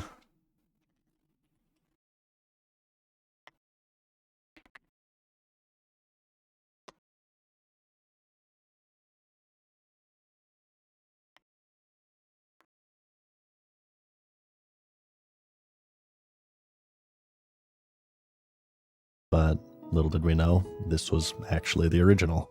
But heading back into the main hub and past the missing auction house, that little path that led to the Valley of Honor and the Cleft of Shadow is now 3 levels. The Cleft of Shadow is now called the Voodoo Lounge, and it's also really glitchy, so excuse the jarring videography here. But the main difference that I can tell is that RFC isn't in yet, and the entrance is replaced by a tent. Heading to the Valley of Honor, you'll notice some differences in layout and texture. They have this big ramp here instead of that little pond where they had the fishing trainers. And the building that held the hunter trainers is different, and it now holds warrior trainers. And the hunter trainers are now where the warriors and battle masters were. And there's also this Colosseum where lore-wise Vary and Rin battled, but this would have been a cool dueling arena for players. Oh, yeah, this like a Colosseum could have been interesting in Orgrimmar. Now holding 3 different rooms and being kind of confusing to navigate. If you remember in Desolus, that Burning Blade Fortress where you escort out the Night Elf, it's basically 2 of those buildings squashed together. And Thrall is also hot pink. But back in Stormwind, since I mentioned it, doesn't change Thrall like the usual Thrall that we have, huh? Blizzard, fix it. Please fix Thrall. We like Blizzard got complained about so many things that you could literally like see like purple troll and make an analysis video about how broken the game is because troll is pink. Like there are like so many issues in this game that are unsolved technically. Like pretty sure that like some people might you might make a case for like troll was pink in the beta of vanilla. Game isn't playable, please Blizzard fix. And Thrall is also hot pink. But back in Stormwind, since I mentioned it, something I missed from a previous episode are some NPC model changes, such as in the Chi shop. You have a more previous episode are some NPC model. There is no fucking NPC that is like in this position. Like it's a weird, such an innovation. Like there's like another model of like idle NPC kind of like just chilling. And it's an alcoholic man. Like Changes, such as in the Chi shop, you have a more lightweight human. This is probably because it came from Star Wars Galaxies, which had character customization way ahead of its time. But I always thought it was kind of lame that you couldn't change your body type in the original character creation. And you still can't even to this day from what I know, aside from fat humans being a new race entirely, for whatever reason. But I always thought it would have been cool if you could have chosen between thin, fat, and yeah, this dude like this dude is like skinnier, like forms to better match your class. It's like this guy's pretty buff for a class with 5 strength. I don't know, maybe it's just me. Maybe it would have made it unfair because other races didn't have it. But I thought it would have been cool to be like this more stealthy. Would be nice to also like being able to choose your like have a different voice, like choose your voice, like it's something that like people really don't care about, surprisingly. But like I think that this could be like because they added like so many allied races and stuff. Maybe being able to choose the voice of your character, that will be nice and WoW, because in other MMOs you can actually choose the voice of your character, and it's not much of a change, especially since like I mean like come on, like new allied races, new classes and stuff, like a panel, let's say, of 30 voices, like just technically like it's not, yeah, like it will be great like for like maybe 30 Even 10 would be nice. Even 10 for each races, you know? Like, your character doesn't speak a lot, it's true, but at the same time, like will be nice. Agile looking rogue. Anyways, in a previous episode, we mentioned the survivalist profession, where there would be areas in the game that were very dark that you could navigate more easily by lighting torches. Something I found in this alpha is that we do actually have one such area. The Uldaman dungeon is actually incredibly dark. Honestly, it's probably just a glitch with the lighting, but out of all the times I've seen this profession discussed, I've never actually seen a dark area in the game, so I thought it would be cool to see what it could have looked like and how difficult it would have been to navigate these dungeons without a clear... Yeah, basically, like, there was like a profession that they removed during like early game development that will actually like provide the torches. Like basically fire and lights, and basically like they wanted to make like dark areas, like he talks about. It will have been a profession kind of like first aid or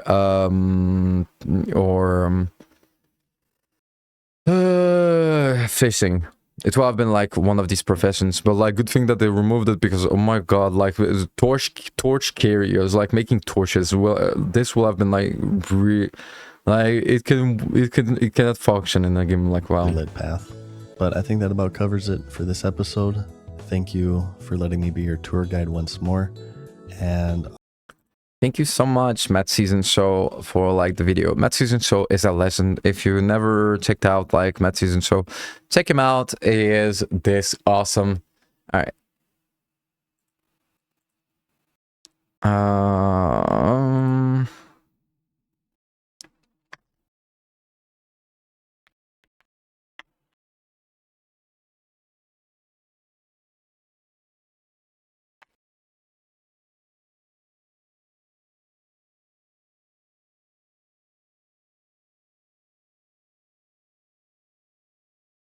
Okay.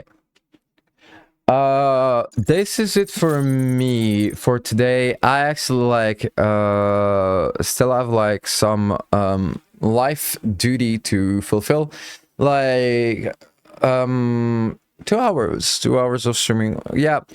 Thank you so much for coming by, Shazam. Like always, you bless my day and you bless my streams by your presence. So thankful that we got to watch some WoW content together. What, like, this was really, you really made my day, Shazam. All right, I'll have to go for now. So I'll see you later. And as always, be toxic.